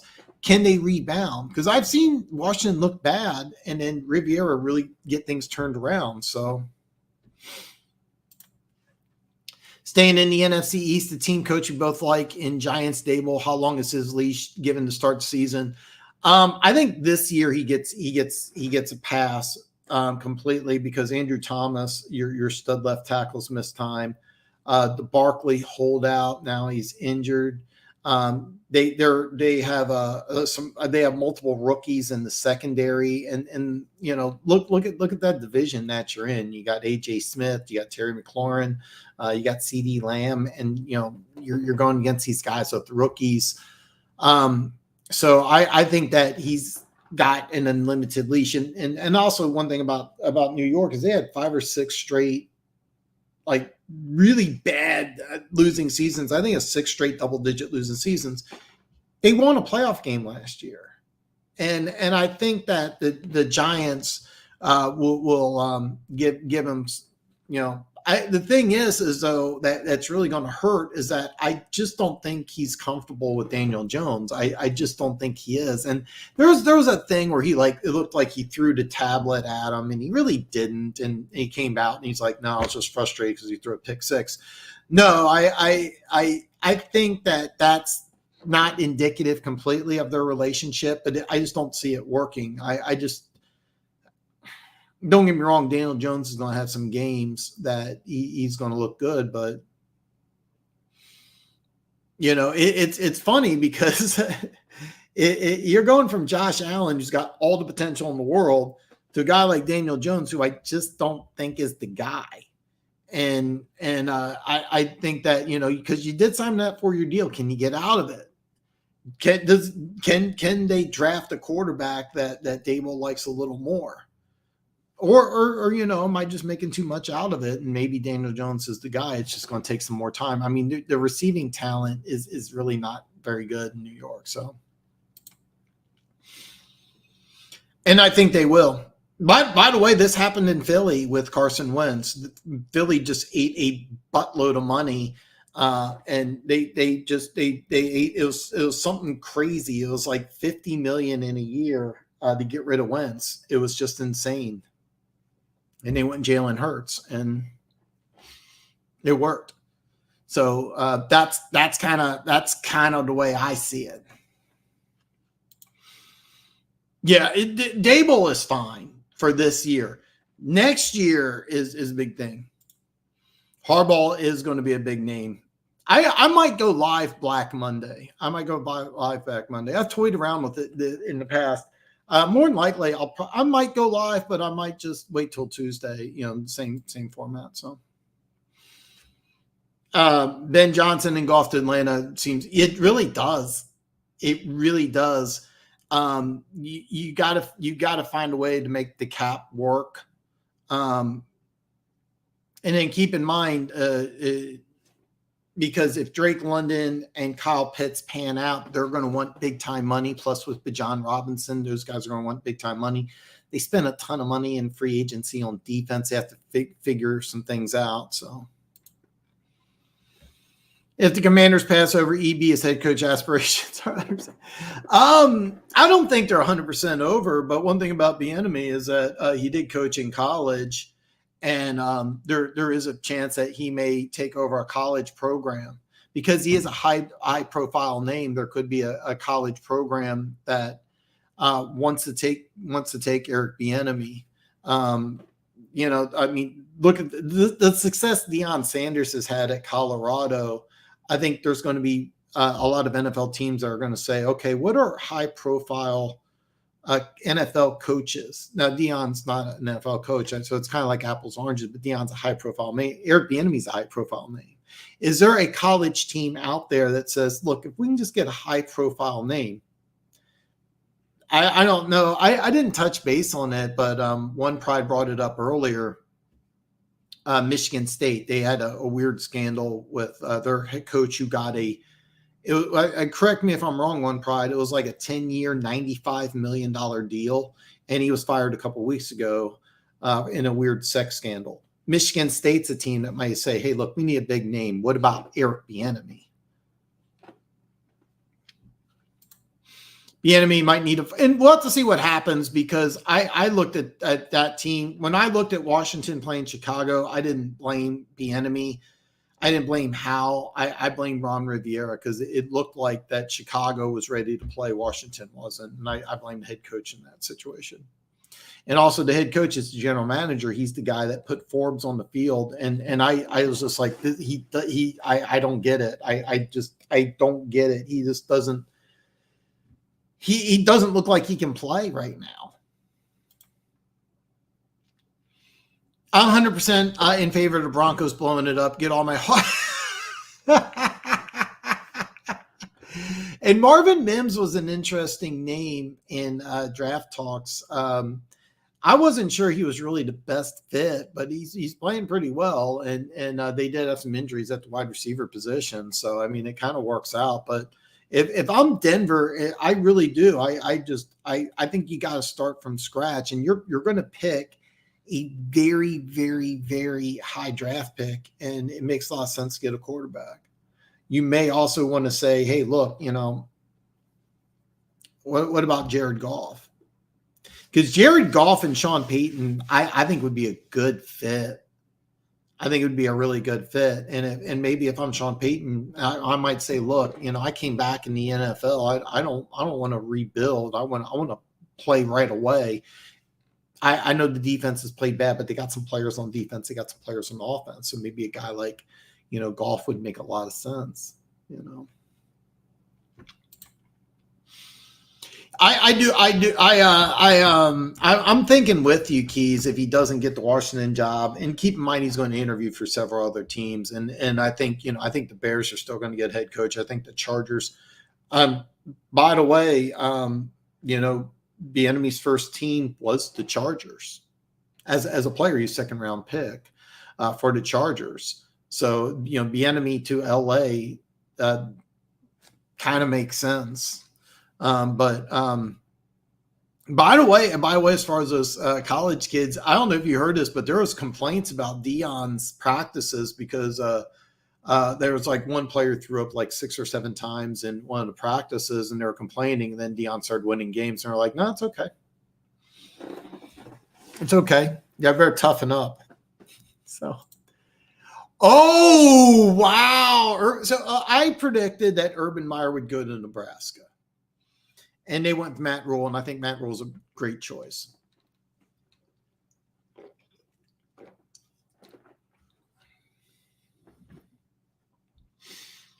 And I think it's a great choice, but that would make a lot of sense because he still got a lot of love in the Ohio and Michigan areas. And you're going to say Ohio and Michigan. When I say love, I'm talking about recruiting because he still has, he could still recruit in Ohio. So for those of you that don't know, Texas is the #1 state to recruit for high school players. People debate what #2 is, and I know I'm gonna put them both together, but the Georgia, Florida area and California are basically #2. #3 is a big debate, but Ohio's a hotbed, Michigan is a hotbed, Pennsylvania is a hotbed, right? Urban Meyer, part of the reason he was able to build up Ohio State is he won in Ohio. And he won in Pennsylvania. I'm making it sound like a presidential election, but that's what recruiting is you have to have good relationships with these powerhouse programs, because there's a lot of powerhouse programs that have a lot of big time high school programs will have like 8 or 9 guys that are going to play Division 1A football. And you have to have good relationships. And that's something Urban Meyer does. So Michigan State, he would be able to recruit. One of the things I liked about the former coach, I'm drawing a blank on his name, is that he came from Georgia and he had a really good relationship with the Georgia and Florida high school program. So he was able, one of your 4-star players was from Georgia or Florida, I can't remember, but he went there because the head coach. You got to be able to recruit these guys. Urban Meyer can do that. And that would be a big hire. But a guy like Eric Bieniemy, that might be a name you want to think about. Keys, we will take Josie. Denver Gator, what's up, brother? Yes, Sewell could get tagged. And I think I have no idea. You'd have to ask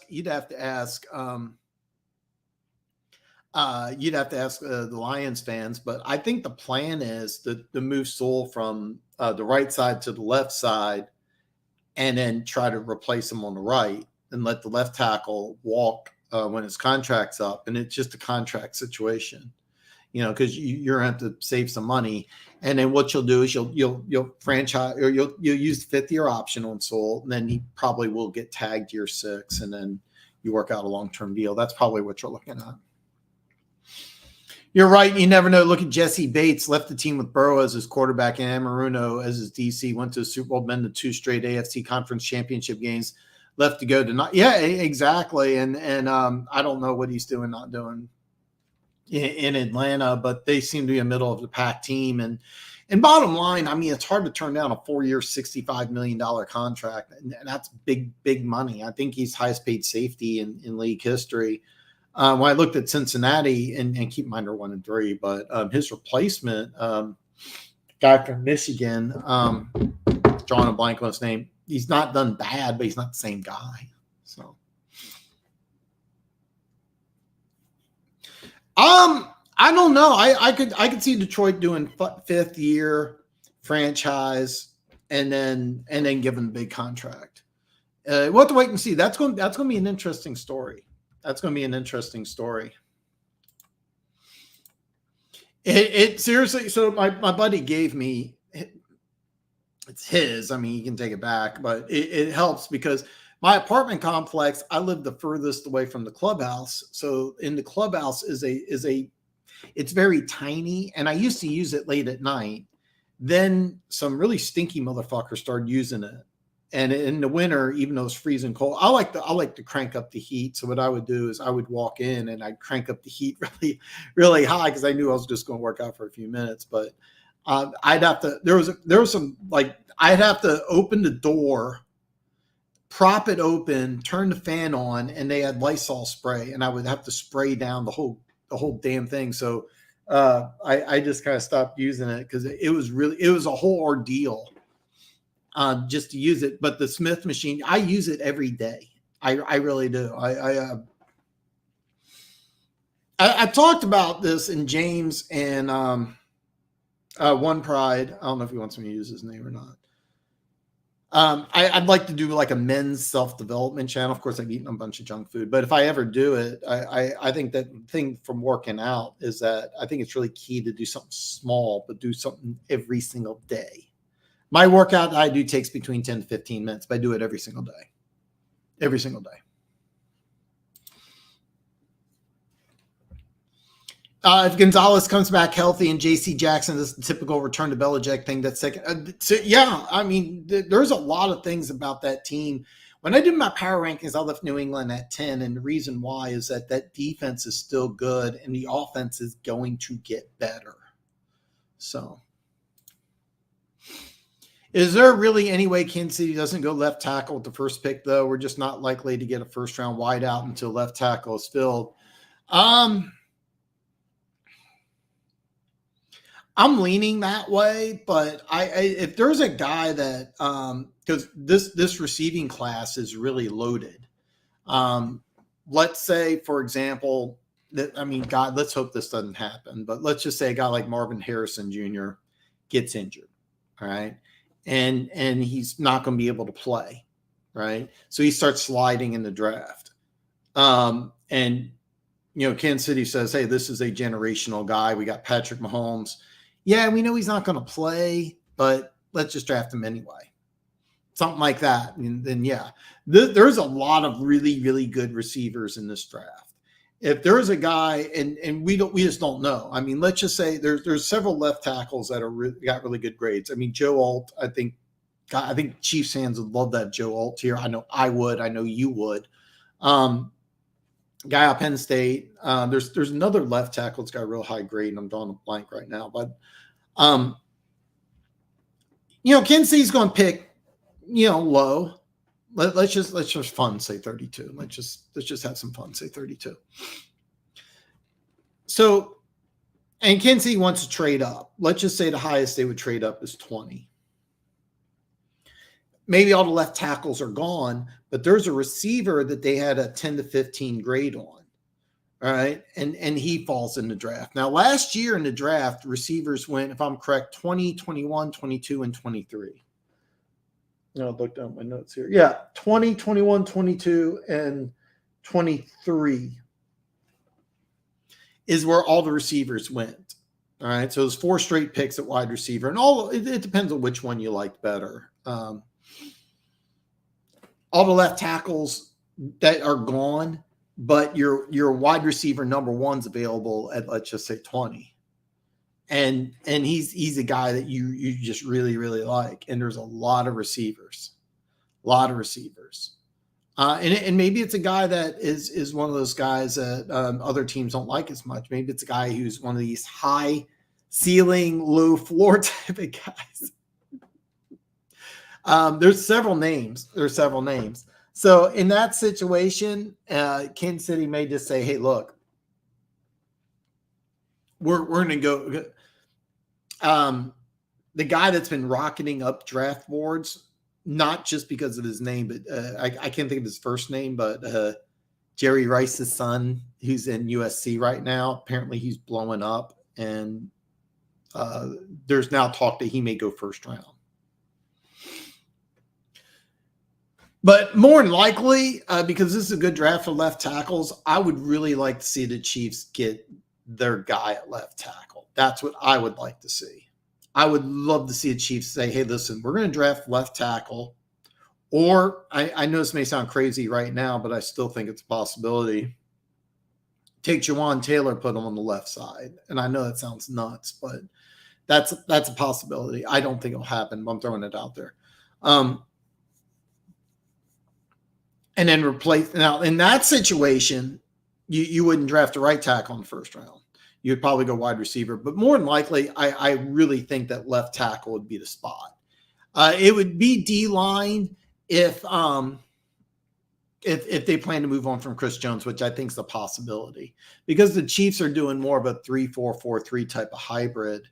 And the Chiefs got some really good players. Charles Omenihu, I think that I'm getting his name right. He comes back week 6 from suspension. He's going to add something to that defense. And the Chiefs are really doing a good job on defensively. So How long do the Browns blow? How long until the Browns blow things up, and how deep? Okay, I think Stefanski is going to go after this year, and the reason why is that this Stefanski wants to run a run-based offense that was designed to go around Nick Chubb, who's their best player. I know Deshaun Watson could be a top 10 quarterback, but this offense is designed to build around a running game, and that's a Stefanski staple. Now, if they don't get into the playoffs this year, which I think is a possibility, you're not moving on from Deshaun Watson. So I think Stefanski is a guy that could go. We talked about Eric Bieniemy earlier. We talked about. Let me ask you this: if you're Ben Johnson, it's not. I don't think the Browns are a really good organization, but if you're Ben Johnson, you may look at Cleveland and say, "Hey, Deshaun Watson's better than Jared Goff. He can run where Goff can't. I got more weapons." And no disrespect, the Lions. You can make a case with a healthy Nick Chubb, and by the way, he may not come back till 2024. There's some weapons in Cleveland. I mean, there really is. I think they're running the wrong scheme. Head coach, yes. Players, I don't think they really want to blow that team up. But it wouldn't surprise me if they move on this year. If the Browns don't make the playoffs, I think they move on at head coach. And the names we talked about, Eric Bieniemy and Ben Johnson, those would be perfect fits because Cleveland has everything it takes to win, except for Nick Chubb. But they built the offense around Nick Chubb. Stefanski, I don't think is a good fit. It's funny because with Baker Mayfield, he was a good fit, and him and Baker didn't want to work together. And this team is begging to be a pass-first offense. They have everything it takes to be a pass-first offense. You give all this money and draft capital for a quarterback. You bring in receivers, and you draft receivers, and you got a solid offensive line. You got lots of young talent on defense, and you got Myles Garrett, who I think is the NFL's best pure athlete. I don't think you blow the team up, but I do think you blow up the head coach. But anyway, yeah, I hate John Elway as a football player more than anybody else, but I would love if I ever met him, I would love to shake his hand. Philly got a good team, an extra first-round picks, and could take the risk. No, Philly could. Kansas City could. I would have told you Cincinnati or Buffalo's a team, to be honest with you, going into the draft, because let's just say they're going to do well as well. They may want to go into the draft and say, hey, you know what? We got everything it takes to win. We're going to go ahead and draft a high. We're going to go ahead and draft a high ceiling, low floor guy. Philly's team that can do that. I think Kansas City could do that. I think Buffalo, believe it or not, could do that. It'll be interesting to see what happens in the draft, though. I mean, you got to give Sharp credit because he worked his butt. Oh God, Sharp. By the way, if you're not aware, he was a 7th round pick out of Savannah State. And he was too small. He was drafted. He was under 230. So he was too, and keep in mind, tight end wasn't like it is now in the 90s. So he was too small to be a tight end. He was too big and slow, believe it, and too slow to be a receiver. The rumor was that Shanahan talked with Elway, and he's like, what do you think of this Sharp guy? And he goes, he's not really a tight end or receiver, but you got to find a way to keep him on this team. And it was that he was going to be a guy who was going to get cut. And what he did is he put on the NFL 20, bulked up, improved his blocking. I mean, when you're 230, you're not going to be a great blocker, but he was an adequate blocker. I wouldn't call him a great blocker, but he was an adequate blocker, blocked really, really well with the Ravens. They were a run-heavy team. But yeah, I mean, just worked his ass off. And it wasn't an overnight success. A lot of people, he wasn't just drafted, oh, you're in the NFL. No, he worked his ass off. And then one of the greatest tight ends of all time. I did top 10 tight ends of all time. Sharp is in that list. Do check that video out. Denver Gator says, I'm predicting 6 quarterbacks taken with the first 40 picks in the draft. Lots of quarterback. Oh, God, yes, there is. Denver Gator, we're gonna do some draft stuff together. So I'm gonna like try to do a lot of draft stuff because I do want to do a Kyle Pitts. Was it Sam Bowers, Matt Bowers, tight end out of Georgia? I kind of want to do a comparison. Yeah.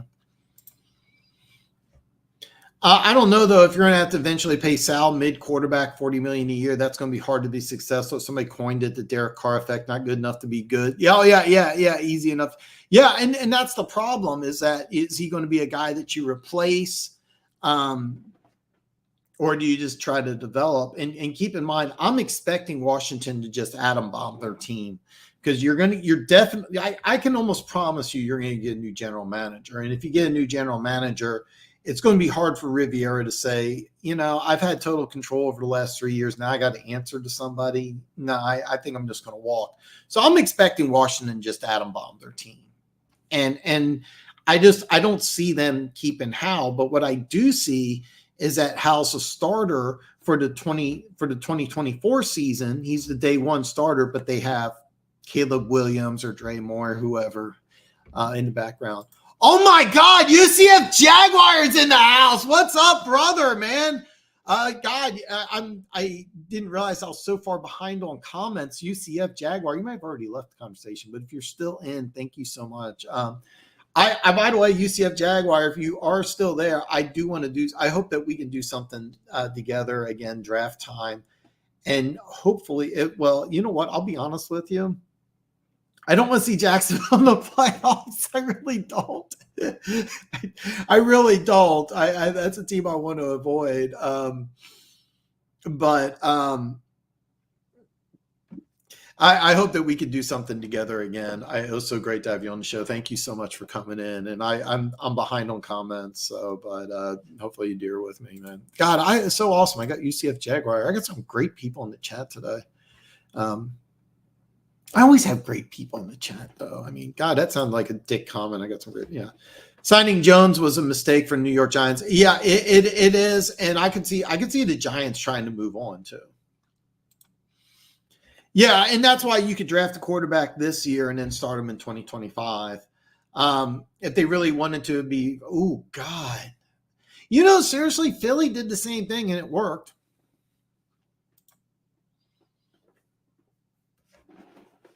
Oh God, I'm seriously, this to me is, I mean, both would hurt beyond control, but for me it would be Ray Lewis because Butkus back when Butkus played, he tried to injure you, like he wanted back then. You wanted to hurt your other it was a different mentality. It was a different time. Butkus didn't mind if he put you out of your career. I do remember one time there was a story. Ray Lewis tackled Rashawn Mendenhall, and it ended. The tackle knocked him out of the season. I don't know, shoulder, elbow, or whatever. But anyway, he tackled him, and then he's like, "Oh, we got him! He's out!" And I remember Rashawn Mendenhall's first game back for the Steelers. I remember he put his head down and went right at Ray Lewis. I remember that, but Ray Lewis celebrated that. And I know today it's not really a good thing. And NFL players, it's a different time, even from now to when Ray Lewis played, where, they all get along, they're all friends on, social media and stuff like that. But the answer would be Ray Lewis, because Butkus would try to he really would. He didn't give a fuck if he ended your career. It's a different time. So yeah. By the way, I'm going to rant this. I'm so behind on comments, but I still want to rant. I have Lewis as my number one middle linebacker of all time, but prime Butkus is better than prime Lewis. It's just Butkus just didn't played half the years that Lewis did. So the enemy has been passed over so many times. I think moving on to a new team, if he gets passed over, it's hard to ever think you get. And that's definitely a possibility. And I agree with you, Keys. He may just have to go to college and prove himself in college and then go back to the NFL. Well, it'll be interesting to see what happens. I do expect Washington to blow their team up. It is possible that he goes to another team as an offensive coordinator, but it'll be hard to say. So if you fire a guy and you consider bringing in Urban, I don't think they could try the PR of that one. You know what? Yeah, that's a good point. I mean, you have the sex scandal, and then you bring in Urban Meyer. That could be hard. Moore could take over for Chargers. I think that would be God, Moore would be a good fit.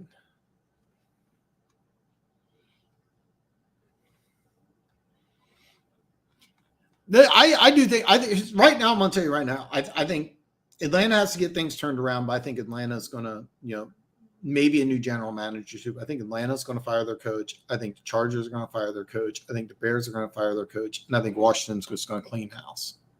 So, oh God, I can tell you my look. This is a tough one. This is what I would do. God.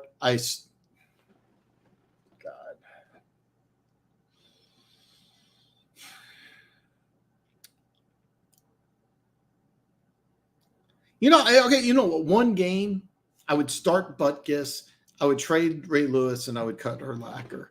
If it was for like a career or season, I'd flip flop Lewis and Butkus. But yeah, oh God. Yeah, Mel Tucker. Cracks me up hearing people still bashing Russ with Peyton. This is not the issue this year so far, but I think Vance has stock in the Raiders. Take a great defense.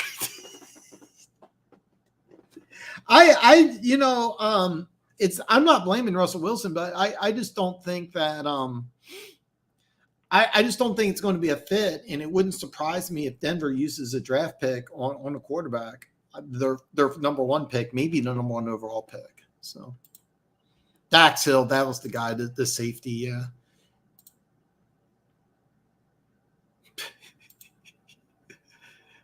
Yeah, I did. I'm gonna start doing his workouts after I'm done with my birthday junk food eating.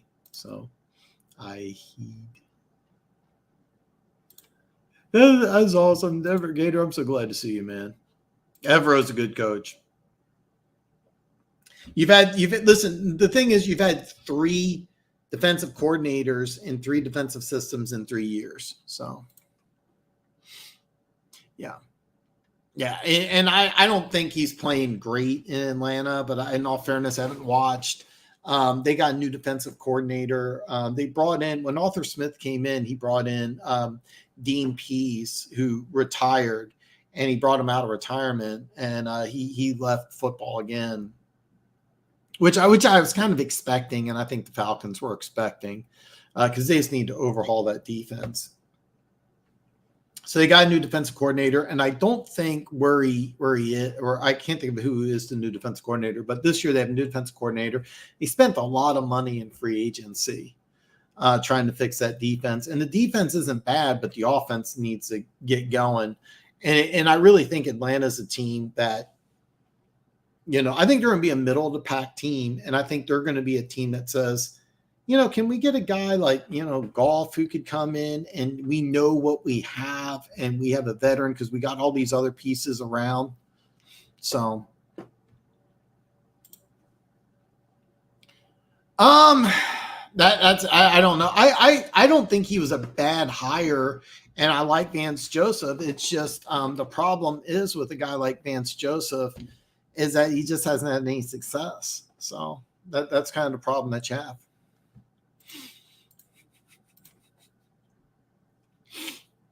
I think Denver's going to be a very interesting team this offseason, because I think that they could look at getting a new quarterback.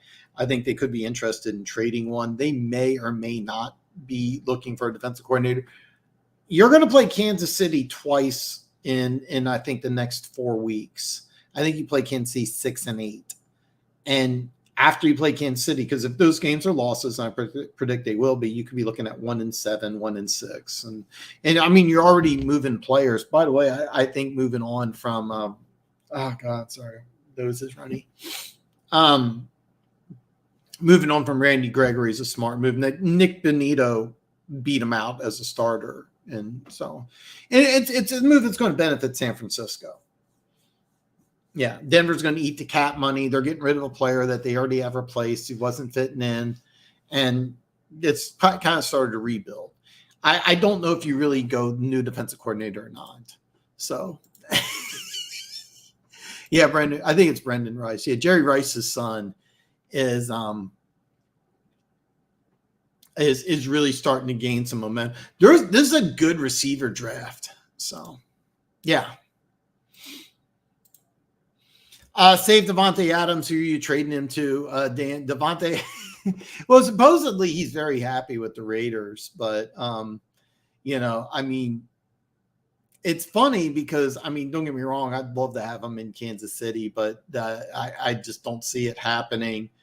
Let's say the Raiders decide that they want to move on from Devontae Adams. Let's just say they do. I think the team that makes the most sense. And you may and I don't expect anybody to agree with this, but the team that makes the most sense for Devontae Adams is New England, because that's the team that really needs a guy like Devontae Adams. They've been trying all this different stuff and it hasn't worked. They need a guy like that. And I can see Bill Belichick and McDaniels working something out. I don't think Devontae Adams wants to go from the Raiders. I think the Raiders and Adams are happy together. But if you have to name a team, and here's the deal, he could go to New England this year and immediately help that team, where the Raiders may say, you know what, we're not catching Kansas City this year. Jimmy G's okay, but man, Aiden O'Connell's the future.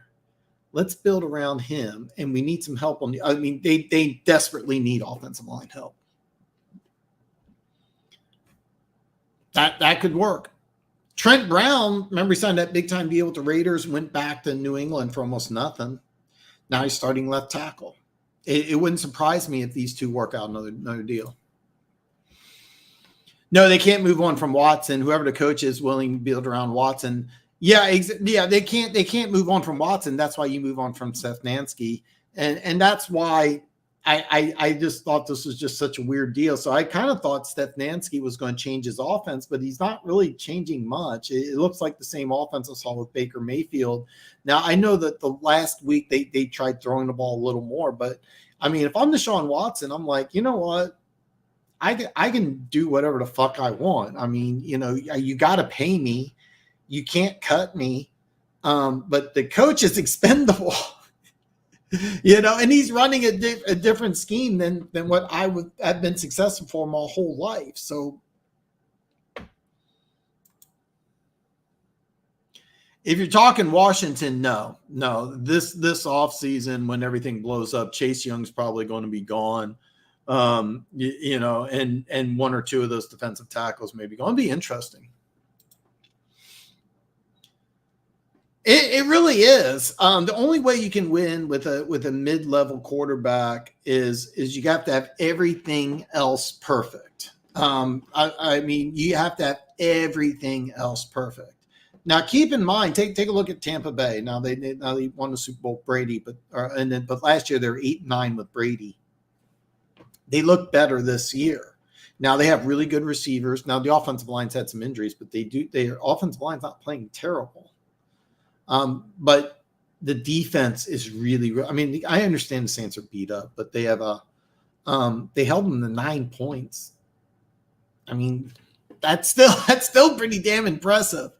If you have everything else, you can still win without that elite quarterback.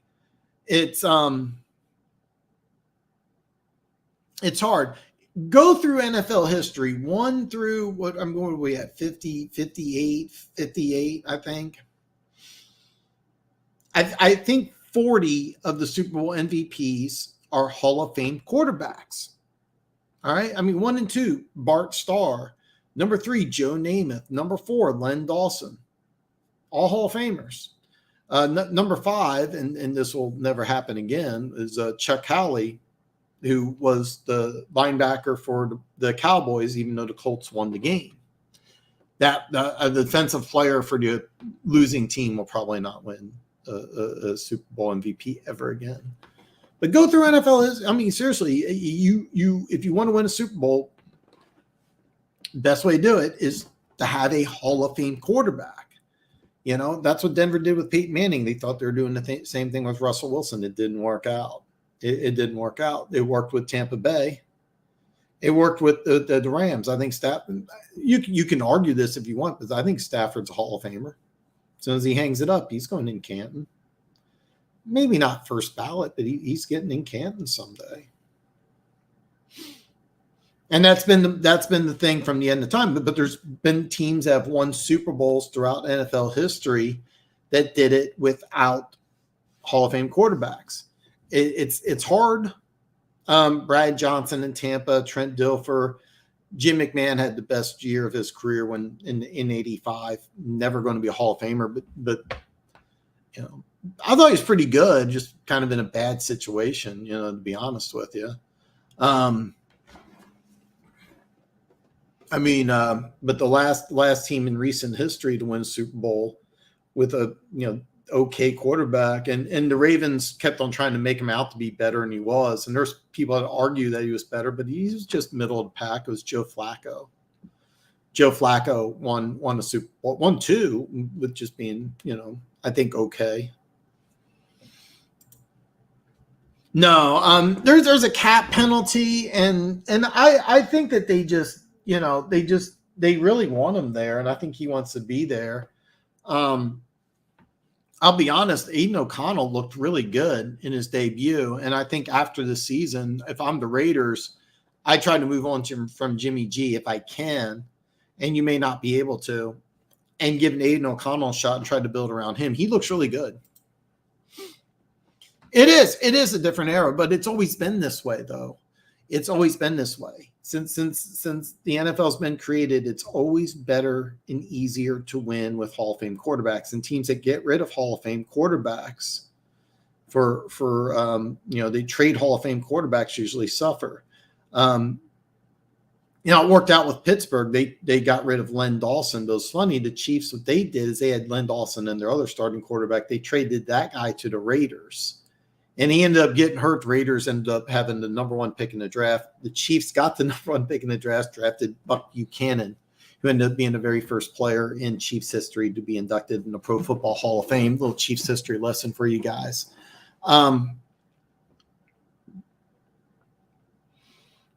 This will hurt you. Some of you lying. It probably won't so much anymore, but they got rid of Bobby Lane, their Hall of Fame quarterback. The Bobby Lane curse, maybe the greatest curse in sports history.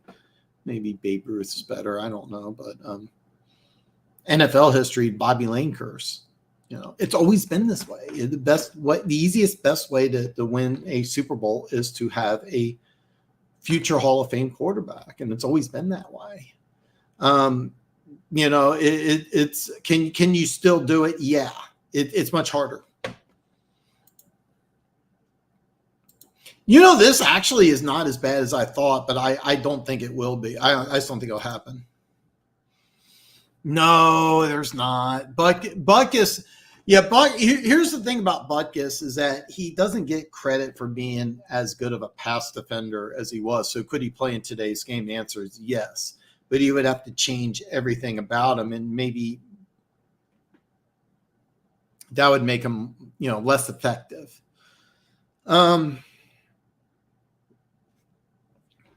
Like Johnny Unitas, for example. Now, one of his teammates got married. Johnny Unitas, as a gift, went over and laid hardwood floor. Do I see Patrick Mahomes laying hardwood floor? No, I don't.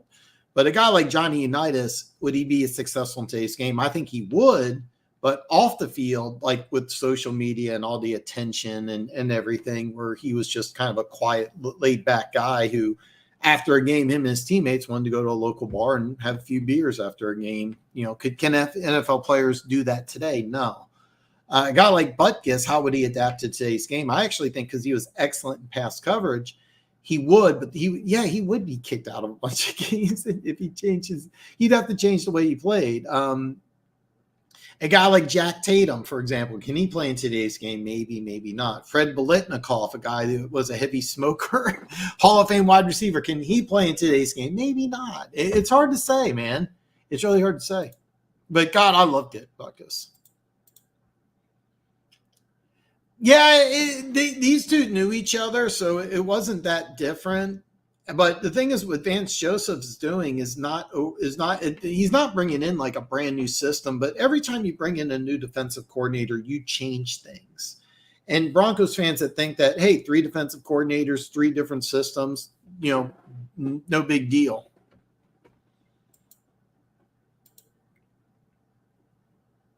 And by the way, the defense did drop. It wasn't like, I think they're 3rd in points and I think top 10 in yards, and it dropped, I think, 12th in points and 10th in yards. So I mean, there was a drop off between Evero and Fangio. I mean, there was a drop, and it's natural to expect a drop, but I don't think Denver fans are thinking 70. So I mean, Butkus can tackle. I think oh God, seriously, that makes a lot of sense. And the reason why, if you're not familiar, Arthur Smith was the Titans offensive coordinator where Tannehill had the most success. Arthur Smith was the offensive coordinator when Tannehill replaced Marcus Mariota. That would make a lot of sense if you take if you keep Arthur Smith, is you bring in Tannehill, you Desmond Ritter's your backup, and then you maybe draft somebody in the 2nd round. I say 2nd. You may want to draft them in 1st. It'll be hard to say. That's good. That's actually a good question. I think it's a possibility because I think Will Levis is the future in Tennessee.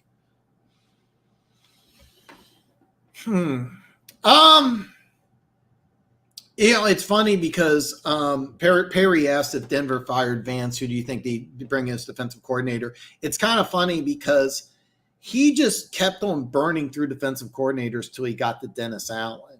And to the best of my knowledge, him and Dennis Allen didn't really have a relationship. I think it was the Saints front office who brought in Dennis Allen, and then that was their guy. It would be somebody, because here's the thing. I mean, Sean Payton has a long list of guys that are currently in the NFL. I mean, look at Detroit with Aaron Glenn. Aaron Glenn was a Vance Joseph guy. That's a guy that Denver can outbid Detroit. Hey, listen, come to Denver. We'll pay you more money. I don't know the coaching staff for the Detroit Lions, but I would take a strong look at the Detroit Lions coaching staff, Saints coaching staff, and players that he has an association with or an affiliation with. Another guy that I would personally be pissed, Joe Cullen, who's currently the Chiefs' new defensive line coach. He was the defensive coordinator in Jacksonville during the Urban Meyer year, and he came to Kansas City, and Keys will tell you that he's really affected the Chiefs defense because they're using a lot of 3-4 looks. That would be a guy that if Denver could pick anybody, would be the Kansas City Chiefs defensive line coach, because the system that he's running is very similar to what they're doing right now. And I'll be perfectly honest, they don't have anybody as good as Chris Jones, but top to bottom, Denver's defense may be more talented than the Chiefs, so it may be a really good situation for him. Plus, you're Sean Payton. He's always been a guy. It's like, look, I'll let you do whatever you want on defense. I'm an offensive guy. I want my quarterback. I'm going to get with it. I'm going to do everything on offense. You run your defense. Joe Cullen, Chief defensive line coach, would be a big one. Is there some assistant coaches with the Saints or the Lions? Aaron Glenn, don't be surprised. A lot of Lions fans may be pissed, but Aaron Glenn may, just kind of want to do his own thing. It's hard to say. It's hard to say. But yeah, if you're asking for a name, Joe Cullen, Chiefs defensive line coach, watch out for him. Slasher says, I'm picking. You know what? I'm not going to go over all my picks, but do watch my video, which I am realizing right now that I did not put in the description below. But go to my YouTube channel and do check out all my my picks, but I did pick the Texans to beat the Falcons this year or this week. Yeah, I really like what the Texans are doing right now. I really like what the Texans are doing. Adams doesn't.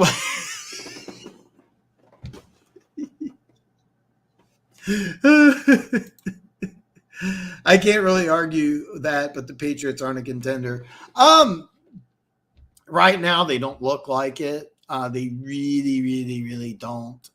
But they're the Patriots are a team that could get hot, and you don't want to play the Patriots in the playoffs. So he was, but I think he got over it. I think he got over it, and these guys are professionals. I think he's happy. He's getting a lot of money. It's kind of a situation where they're kind of married to each other. If I'm Adams, I could to tell you the truth.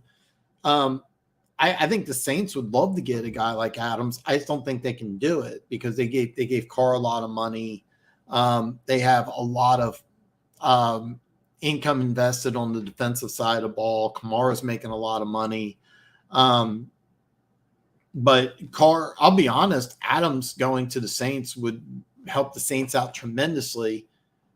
What would the Raiders get in return? Because they lost a lot of draft capital already. It would have to be an interesting trade, but I didn't think about it. I mean, I don't know why that should have been obvious. Saints, but yeah, excuse me. He was pissed, but I think he got over it. I mean, listen, there's teams that players have really good friendships, and players leave, like Tony Gonzalez. This, Keys. Your boy Jason Dunn is the teammate that was closest to him was Tony Gonzalez, and Joe Valerio. I don't know if you remember Joe Valerio or not. He had a great relationship with a lot of Chiefs players, but he was a backup type of player, and they had to move on from him. It's one of these things that's really hard. But you develop friendships with guys, and they move on to different teams. So. Give Derrick Henry a new team next year. Ooh, God, that is a good one. The only team that really makes a lot of sense to me, and I would love it. It'd be a lot of fun to be Baltimore. Put them in a Ravens uniform for next year, because it's his best chance to win a ring. Now, keep in mind, the Ravens are going to do multiple things. Remember, J.K. Dobbins held out. Then he finally agreed to come in. Then he got hurt. Odell Beckham's on a one-year deal. Patrick Queen's probably going to be gone. I don't know how they make that work. They got a few other players that it's going to be an interesting deal. But Derrick Henry to Baltimore just really is the only team that makes sense.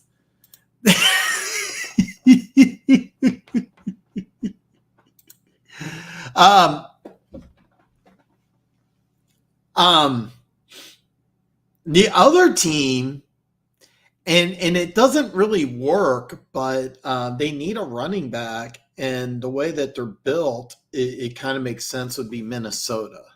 It doesn't really fit into that offense, but they had to trade for Cam Akers.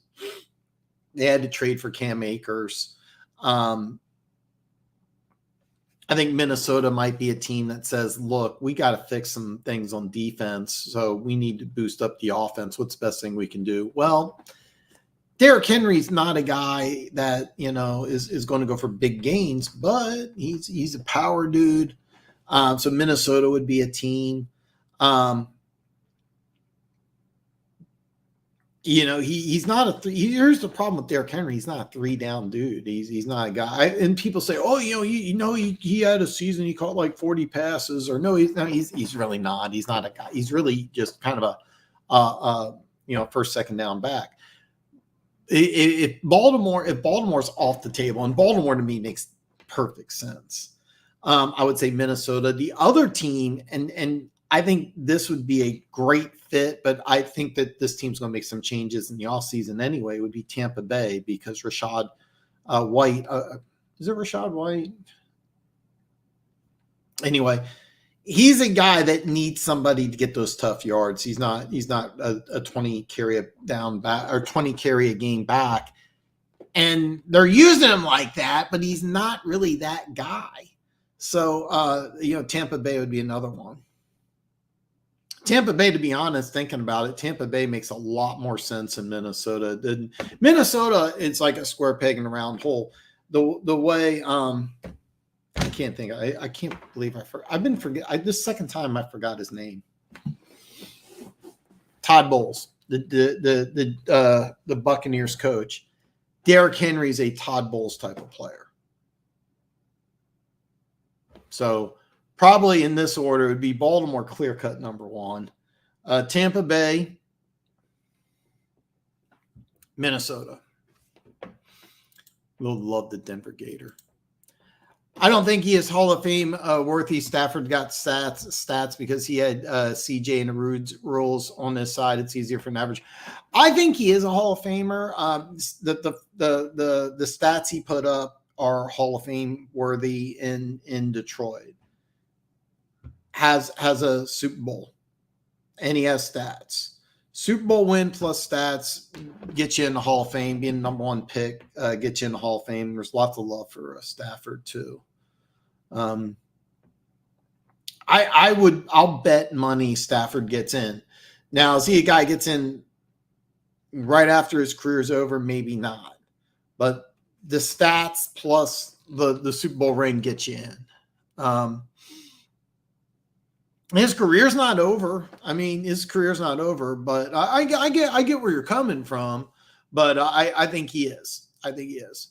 And this is one thing about the channel is that I don't want this. I never want this to be an echo chamber. You don't have to agree with me. And that's one of the things I love most about Chaperi. And I'm looking forward to hearing Pete talk when he comes on in about 4 weeks. When we would do Chiefs Dolphins, I don't expect him to, expect him to just agree with everything I have to say. Now, I don't know if you were here when I had Luke G on. Luke G told me after the show,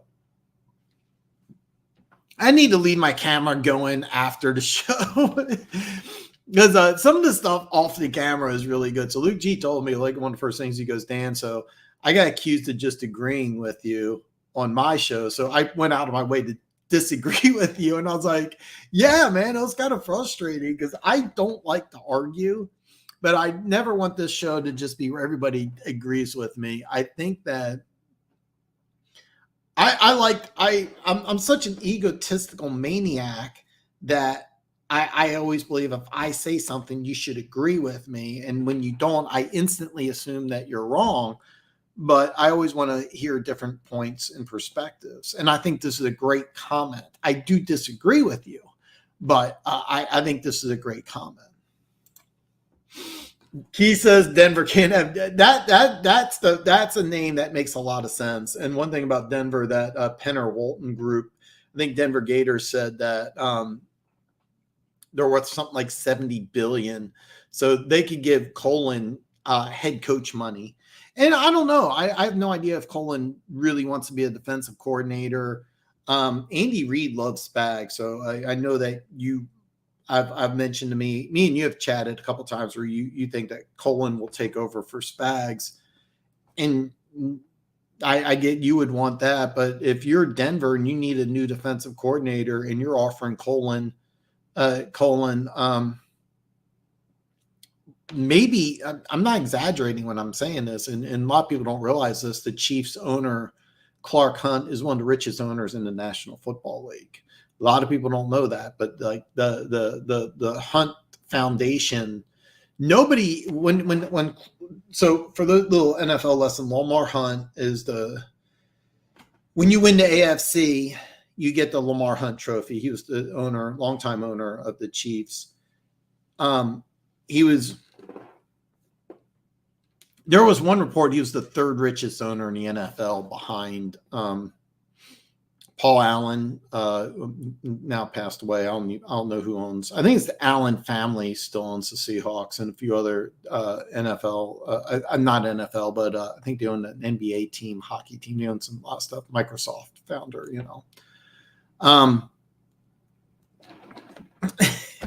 the Patriots owner. And a lot of people don't know this. The richest man who lives in Dallas is actually Clark Hunt, not Jerry Jones. And Clark Hunt, the owner of the Kansas City Chiefs, actually lives in Dallas, played college soccer at SMU. So I'm not calling him cheap. That's my point. But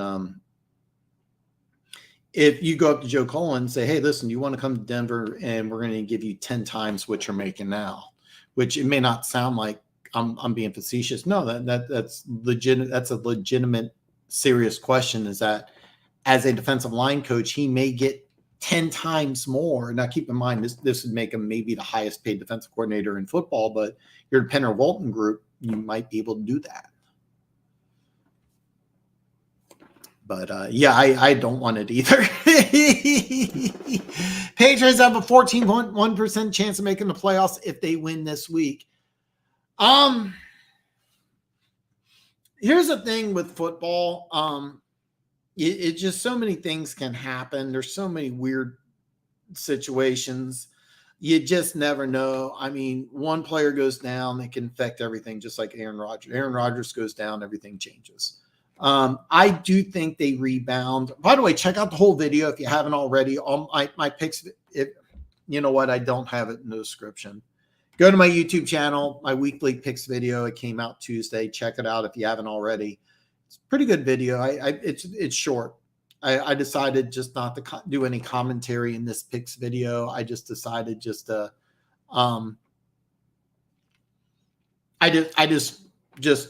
every video, every pick except for the Chiefs.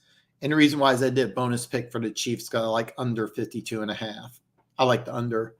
And for that Chiefs game, that under is now 53.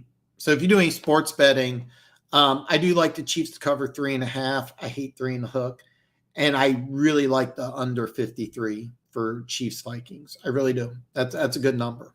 Take the under if you're new in sports betting. That's my pick of the week.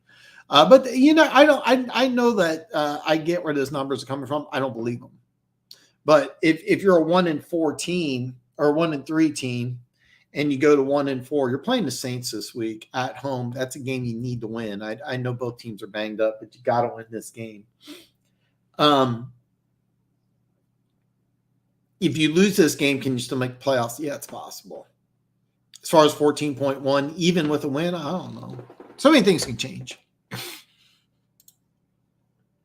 I think Bill O'Brien was offensive coordinator when they drafted Mac Jones. Absolutely, 1,000%, Perry, 1,000%. I think Patriots make sense. Well, it does, but they have they got Stevenson. They got Stevenson, who's like a younger version of Derrick Henry. Plus, they got Ezekiel Elliott, who I think they really like Elliott. Elliott, if I'm correct, signed a 1-year deal. Would you want to have Henry come in, who does almost the same thing Stevenson does? I don't think so. I get what you're saying, and yeah, they do love the run game. But Stevenson's about 240 in his own right. So, he doesn't fit the Mike McCarthy offense at all. But it might be one of those things where Jerry Jones wants to bring him in. It would be an interesting, weird fit, but I think he would hate it because he wouldn't get as many touches, because it's not a power running team. The Falcons with Arthur Smith would be interesting, but I fully don't expect him to be there. Henry has always said the more touches he gets, the more looser he gets and the better he runs. I think that's the biggest problem for him. Yeah, because that's he's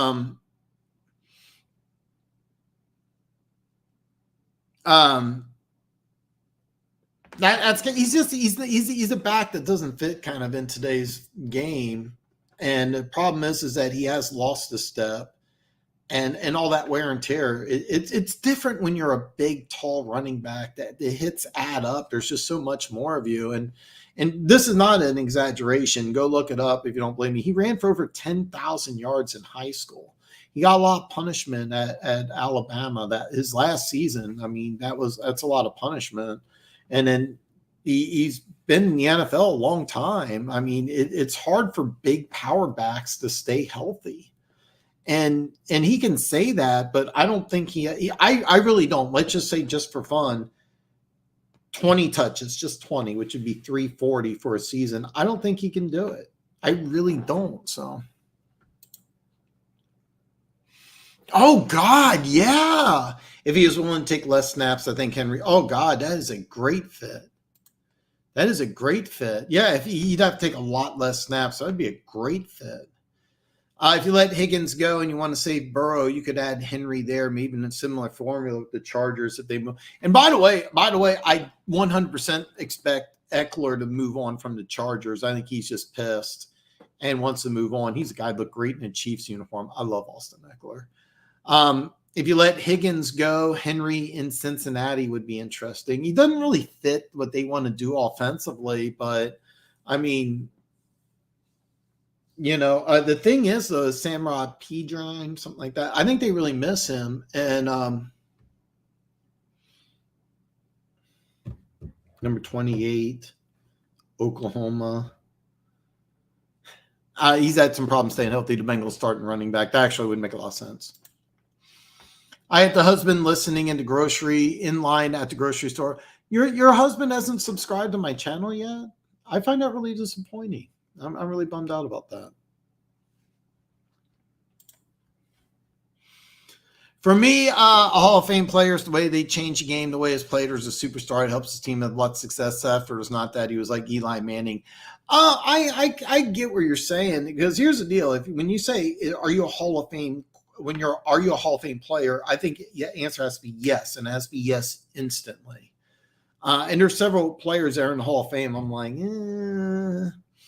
So I get it, but when he had that 5,000, some of those seasons he had in Detroit was just amazing, and he has some great moments. And then, you know, the Super Bowl ring, you know, I mean, that was pretty impressive what the Rams did. And I keep in mind they had, you know, Cooper Kupp won the MVP. They, you know, Aaron Donald was great. They brought in Von Miller. But his numbers are much better than Eli Manning. I mean, the 5,000, it's a little different because you see Mahomes go over 5,000 a couple times. So you kind of, you know, think, yeah. But I get what you're saying. I think Stafford gets in, though. I really do. I really do. Hunt family is fourth behind Walton, Allen, David Tepper. I forgot about Tepper. And I think I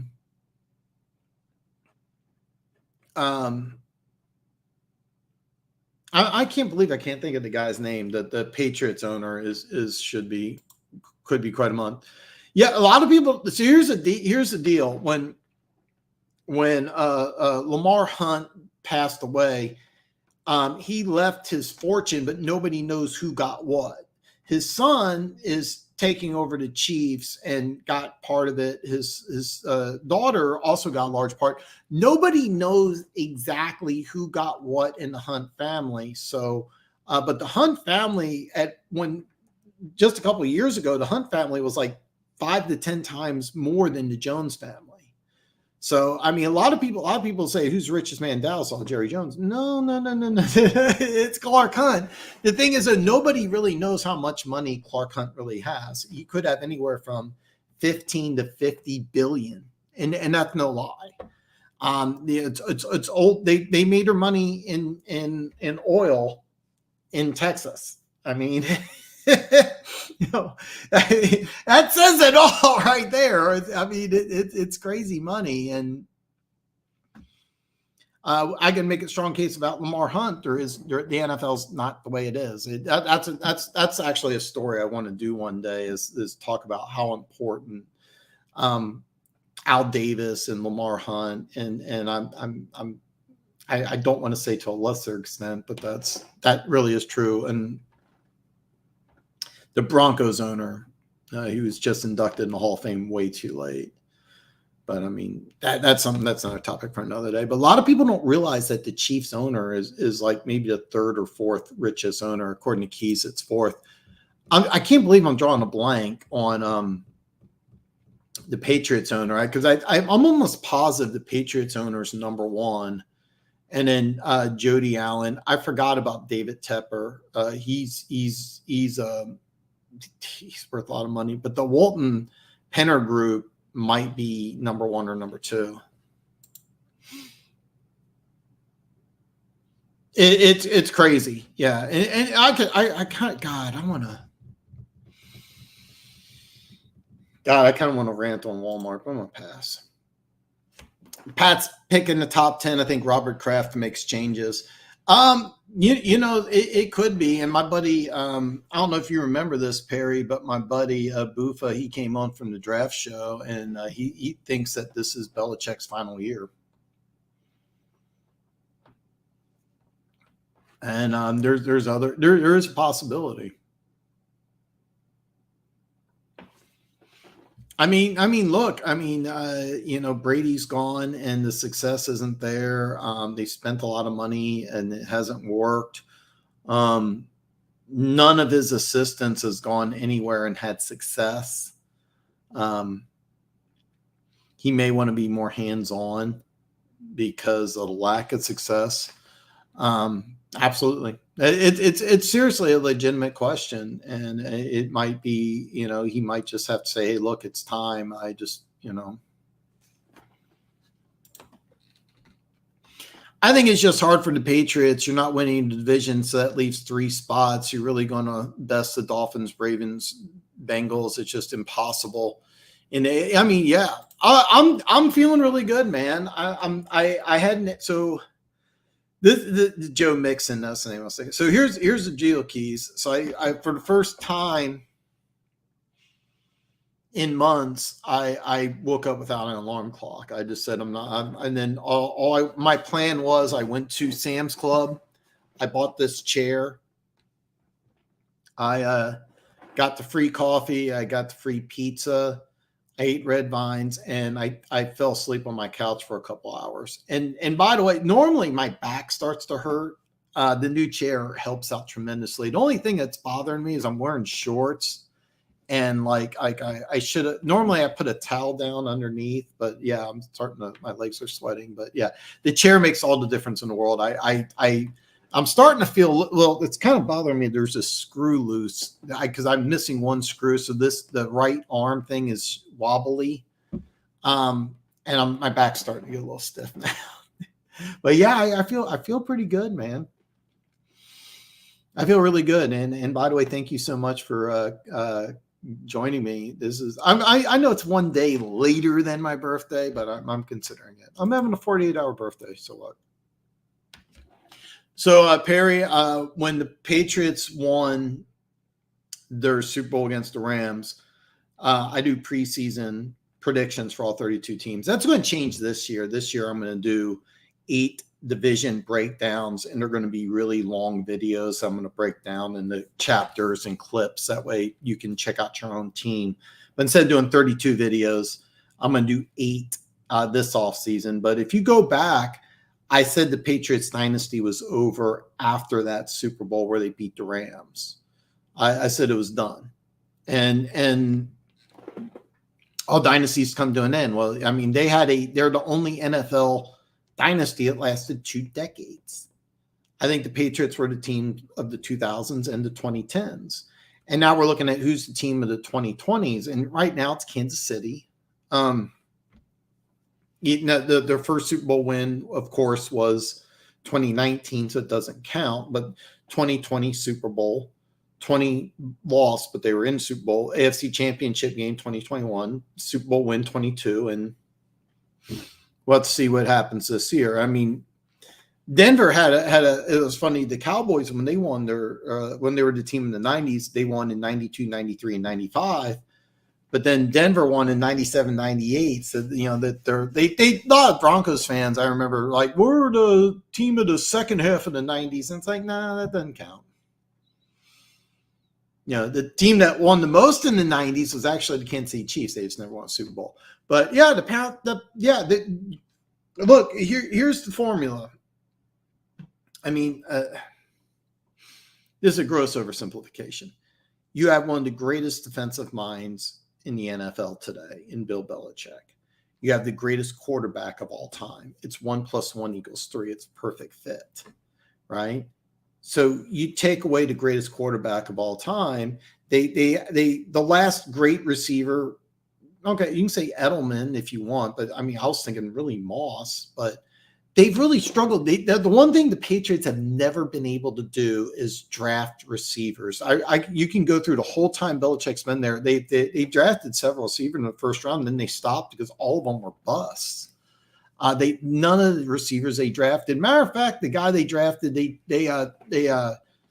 traded with the Chiefs in the second round 2 years ago. Triquan Thompson.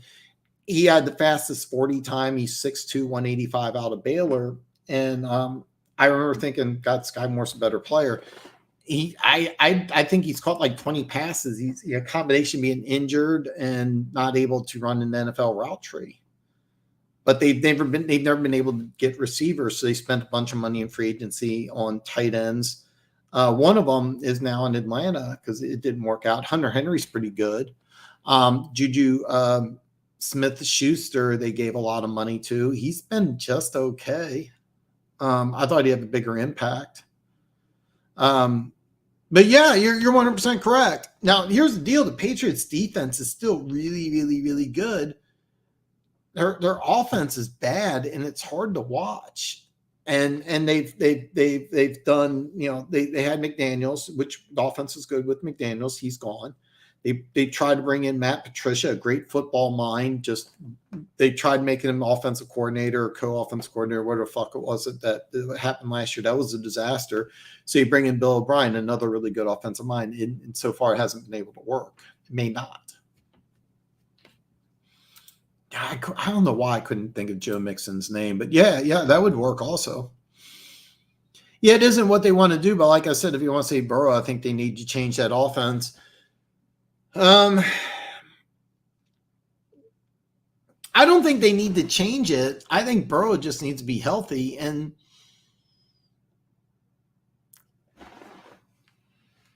let's be honest, he's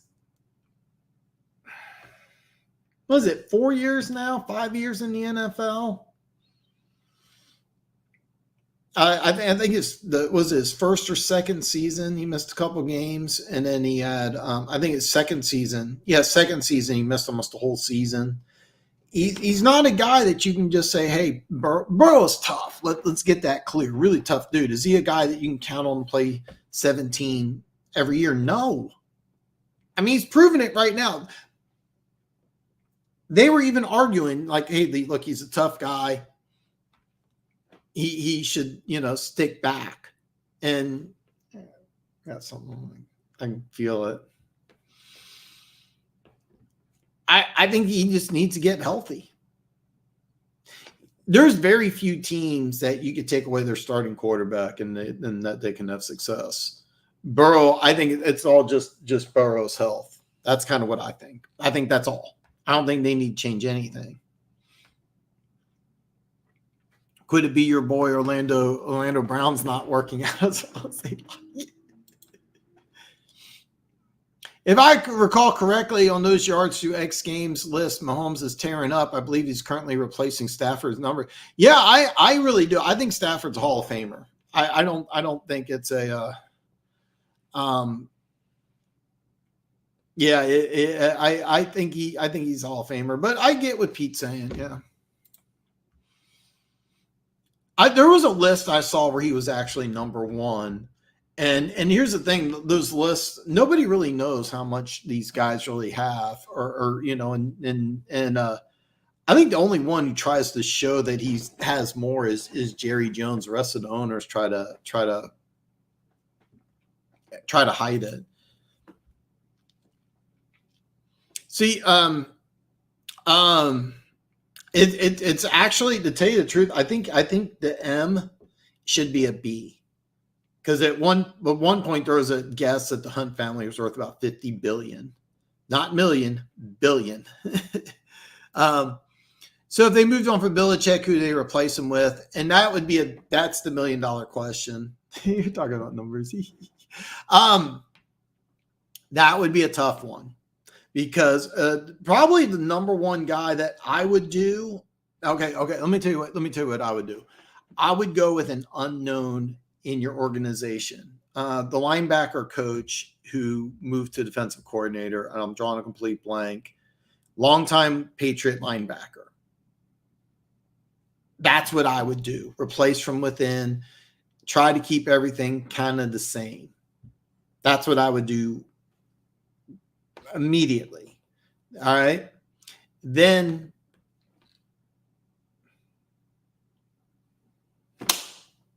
damn it. If that doesn't work, then you would go with a big name. But I wish I could remember the linebacker. You know what? It's driving me nuts. I am going to look it up because his name's right on the tip of my tongue, and I can't think of who that guy's name is. That would be the name I would go with right away. Hold on. He's their defensive coordinator right now, and it's going to drive me nuts. I don't like to do this. Jared Mayo. Actually, it's the way it's set up is Steve Belichick and Jared Mayo are co-defensive coordinators, but Jared Mayo has been a really hot name in the NFL, and he's probably going to be a head coach soon. So let's just say it's this year. I would promote Jared Mayo. I would keep Steve Belichick as the defensive coordinator just by himself, and then you could still keep Bill O'Brien as the offensive coordinator, somebody who also has head coaching experience. That's what I would do. If you had to go with a big name, could you convince Mike Vrabel to leave the Titans? Remember, he was really pissed about A.J. Brown. I think that the whole quarterback situation, I don't think he was ever really sold on Tannehill. I think he deferred to Arthur Smith, who's gone. You drafted Malik Willis, and then you traded up for Levis. So can you do that? Because if you can, that would be kind of my guy. But yeah. Bill O'Brien, yeah, that was a weird deal. And by the way, being head coach, general manager usually doesn't work out. So what it is that it's kind of funny. So I do what's called Walmart Spark. I do Walmart grocery shopping, and they're so nice to me at Sam's Club that I just ended up buying a membership, and so I get everything at Sam's Club. So it's funny. I get everything at either Sam's Club, my favorite Walmart, which is right up the road. They're really a bunch of good guys. A bunch of them subscribe to my channel, and then there's a Price Chopper that occasionally I get stuff from. But yeah, I'm sorry. Yeah, I'm not a fan of the way Walmart treats its employees, but yeah, I'm kind of a slave to Walmart and Sam's Club right now. That could change. The 49er in Washington won a few Super Bowls as well. Yeah, Mark Rippon didn't go into the Hall of Fame. That was one. Patriots fire Belichick. He ends up becoming number one on the all-time win list on 100%. Seriously, if let's just say Belichick gets fired, would he coach in the NFL again? I don't know. To be honest with you, I could actually see Belichick wanting to try college. I could see a college just saying, look, we'll give you a 3-year, $50 million deal and try it out. I actually, believe it or not, there was a rumor that Parcells was going to be the head coach at Kentucky. And apparently he was about ready to sign, and then it was like a health issue or something. But I could see Belichick actually going into college if he gets fired rather than going into the NFL. but there could be there could be a team. Atlanta, I think would be perfect because I think Arthur Blank is a guy that would just be a hands-off type of guy. Belichick has a great relationship with the Jones family. I just don't see that working. I would hate to see him go to the Chargers, which I don't see that working. You know, the organization is something that, you know, really wouldn't work with. Even though he was fired, the Browns make a lot of sense because, you know, new ownership now and everything. So, oh God, I love it. Yes, yes. This is why I love Cheryl. Yeah. And to be honest, nobody really knows. Nobody really knows. The Bengals are, yeah, exactly. I mean, without Burrow, yeah, and what they really should have done is they should have just shelved him for the first couple of years. Husband and yeah, that was the guy. That was the guy. The key to the Pats getting better is hiring the right general manager, and that's kind of what I think that they because right now Belichick's a general manager, but he does have a general manager on staff. But if you move on from Belichick, what I would do is promote Mayo to head coach. He's been a hot name in NFL circles. And then Belichick, to be honest, I have no idea what Belichick would do, but it wouldn't surprise me if he took over, if he wanted to try college for a couple of years. It wouldn't surprise me. He might just say, you know what, I've won more Super Bowls than anybody else. I'm going to try college. But as far as NFL, going back into the NFL, I think that, to be honest, I don't think he would be as popular of a candidate as people think. I don't think he would be number one on everybody's list because he would want to have player control. And I think there'd only be a handful of teams that would be willing to just say, okay. I think Cleveland would probably be the best fit because I think you could say, hey, look, you can be general manager and you can be head coach. We'd be okay with that. I don't think it would work with Dallas, but they do have Bill Belichick and Jerry Jones do have a really, really good relationship. So, but Patriots, don't make the playoffs this year. Could they move on from Belichick? Absolutely. Yeah. Brian Belichick, I didn't know Brian Belichick. I knew Steve Belichick. I didn't know Brian Belichick was. The Chargers owner, yeah. Would Walton say goodbye to Sean Payton if Belichick becomes available? I'm going to say no, and the reason why is that even though Sean Payton does have player control, they do have a general manager in play. And I think with Belichick, he would have to have the final say. And I could be wrong, but I don't think that they would do that. And keep in mind, they're giving Sean Payton a lot of money too. So I mean, we have talked about that they're probably worth an exceptional amount of money. So we're talking about giving money away and everything. I mean, you still don't want to. It's not good business practice to just flush, 10, 20, $30 million down the drain, especially when you're coming with somebody who's going to be kind of difficult to work with. Like, Belichick's not going to come in and sign up for a deal where he doesn't have player control. He's not there for several years. He's going to want to go to the right place and the right situation. I think Cleveland makes a lot of sense, believe it or not, because if that works, he would have control to do everything. And I also think he would like to work with Deshaun Watson. I think that would be another thing, is that he would want to have a quarterback that hey, look, I got my guy. I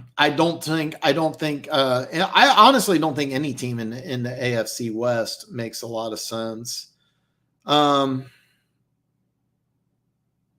Atlanta makes sense. Dallas would be, to tell you the truth, I think it would be fun, but I don't think it would work.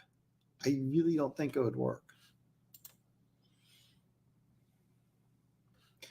This is such a great idea, Keys. This is such a great idea about doing a series where I fix and improve every team in a division, one division at a time. That is such a great idea. That is such a fantastic idea. And guys, I meant to go over all the teams, but since I've been on my chair now I'm starting to feel a little stiff. New chair. It goes all the way back. I'm not used to this at all. I'm not used to this. So it's the first time this is ever. I'm not used. My other chair did not do this. I'm gonna lock it up. I'm gonna try this lock feature.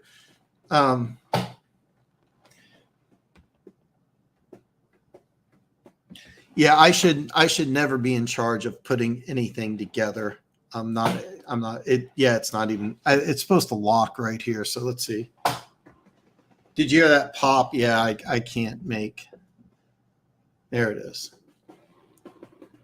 And the lock feature does not work because I should never be in charge. Okay, hold on here. Let's see. So lock. Okay, yeah. Okay, locked up. All right, so I'm locked up, and I don't like that at all. All right. Except for the missing screw, this chair is fantastic. All right, guys, I didn't put the videos in the description, but I did a power rankings video. I did a picks video. The only game I would do a betting prediction would be the Chiefs Vikings, which right now DraftKings has 53 as the over under. I like the under in this game. Chiefs defense, for those of you who don't know, the Chiefs defense has been really, really good. And also, I know they put up 41 against the Bears, but there was a couple defensive touchdowns. The Chiefs offense has not been playing as good as they have been. So I really like under 53. That's kind of my play. If the Bears fired their coach, they get rid of the GM. I think so. I think after the season, I think the head coach, general manager, everybody goes. It'll be interesting to see what they do. Curious if the Lions have a soft spot for Belichick since his father played for him. Probably not. There's a new ownership group that's involved. I think it's Sheila. She took over for I forgot who the other owner is. Probably not. It's hard to say, but I really don't think so because you have a new ownership group and you have a new thing taker. Now we'll say this though. Let's say Belichick goes. It wouldn't surprise me if Steve Belichick, especially if Aaron Glenn leaves. Yeah. Oh, sorry. I'll tell you what. Listen, guys, it's been over 3 hours. I've loved every second of it. I can't thank you guys enough. Don't forget, I will be live for Chiefs Vikings. Please tune in for Chiefs and Vikings. I will be live and I'll be doing play-by-play. I'll also be logged into DraftKings. So if you have any questions, updates, prop bets, anything like that, tune in. It's not in the description, but go to my channel, check out my picks video. Do check out my power rankings video. From now on, I'm going to do my power rankings. I'm kind of playing around with this, but right now I'm leaning towards doing it on Wednesday. I'm going to go into a little more detail in this next video. But tune in to me on Sunday. My picks video will be released Tuesday. I think I like Tuesday at noon better. That way a little more time. And then Wednesday, I'm probably going to release my power rankings video. So, yeah, the rest of the NFL fan bases hate Belichick. And, I mean, there's a lot of jealousy there. I know I am. So, Belichick might take a year to recharge if he gets fired. Yeah, I mean, he could. I don't know. I mean, you never know. I mean, everybody's wired a little differently. He may just want to jump right into the saddle. He might want to do TV. I seriously, I know it sounds crazy, but it wouldn't surprise me if he goes to college. It wouldn't surprise me. I mean, there would be a school that would make him like the highest paid college coach for seriously. And most of these contracts from the colleges are a little longer But it wouldn't surprise me if a school gave him like a 3-year, $50 million deal, which would make him the highest paid coach for like a year or two. It wouldn't surprise me at all. Wouldn't surprise me at all. But and unless there's any, okay, so final thoughts, questions, suggestions, ideas, anything. By the way, Keys, this is just a great idea. I'm gonna do that. Yeah. I think after I don't know when, I'd have to look it up. I think he'll be 70. So, and everybody's different. Everybody's different. You know, everybody's wired a little different. You know, some people just want to keep working. You know, Vince Lombardi, you know, he left Green Bay, took over the Saints. Then Saints went straight to Washington, and he was coaching till the day he died.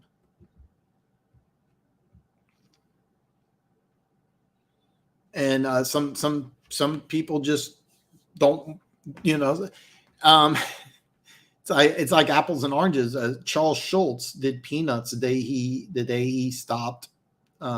You know, writing Peanuts was the day he retired from the Peanut script. He died hours later. So everybody's wired a little different. So.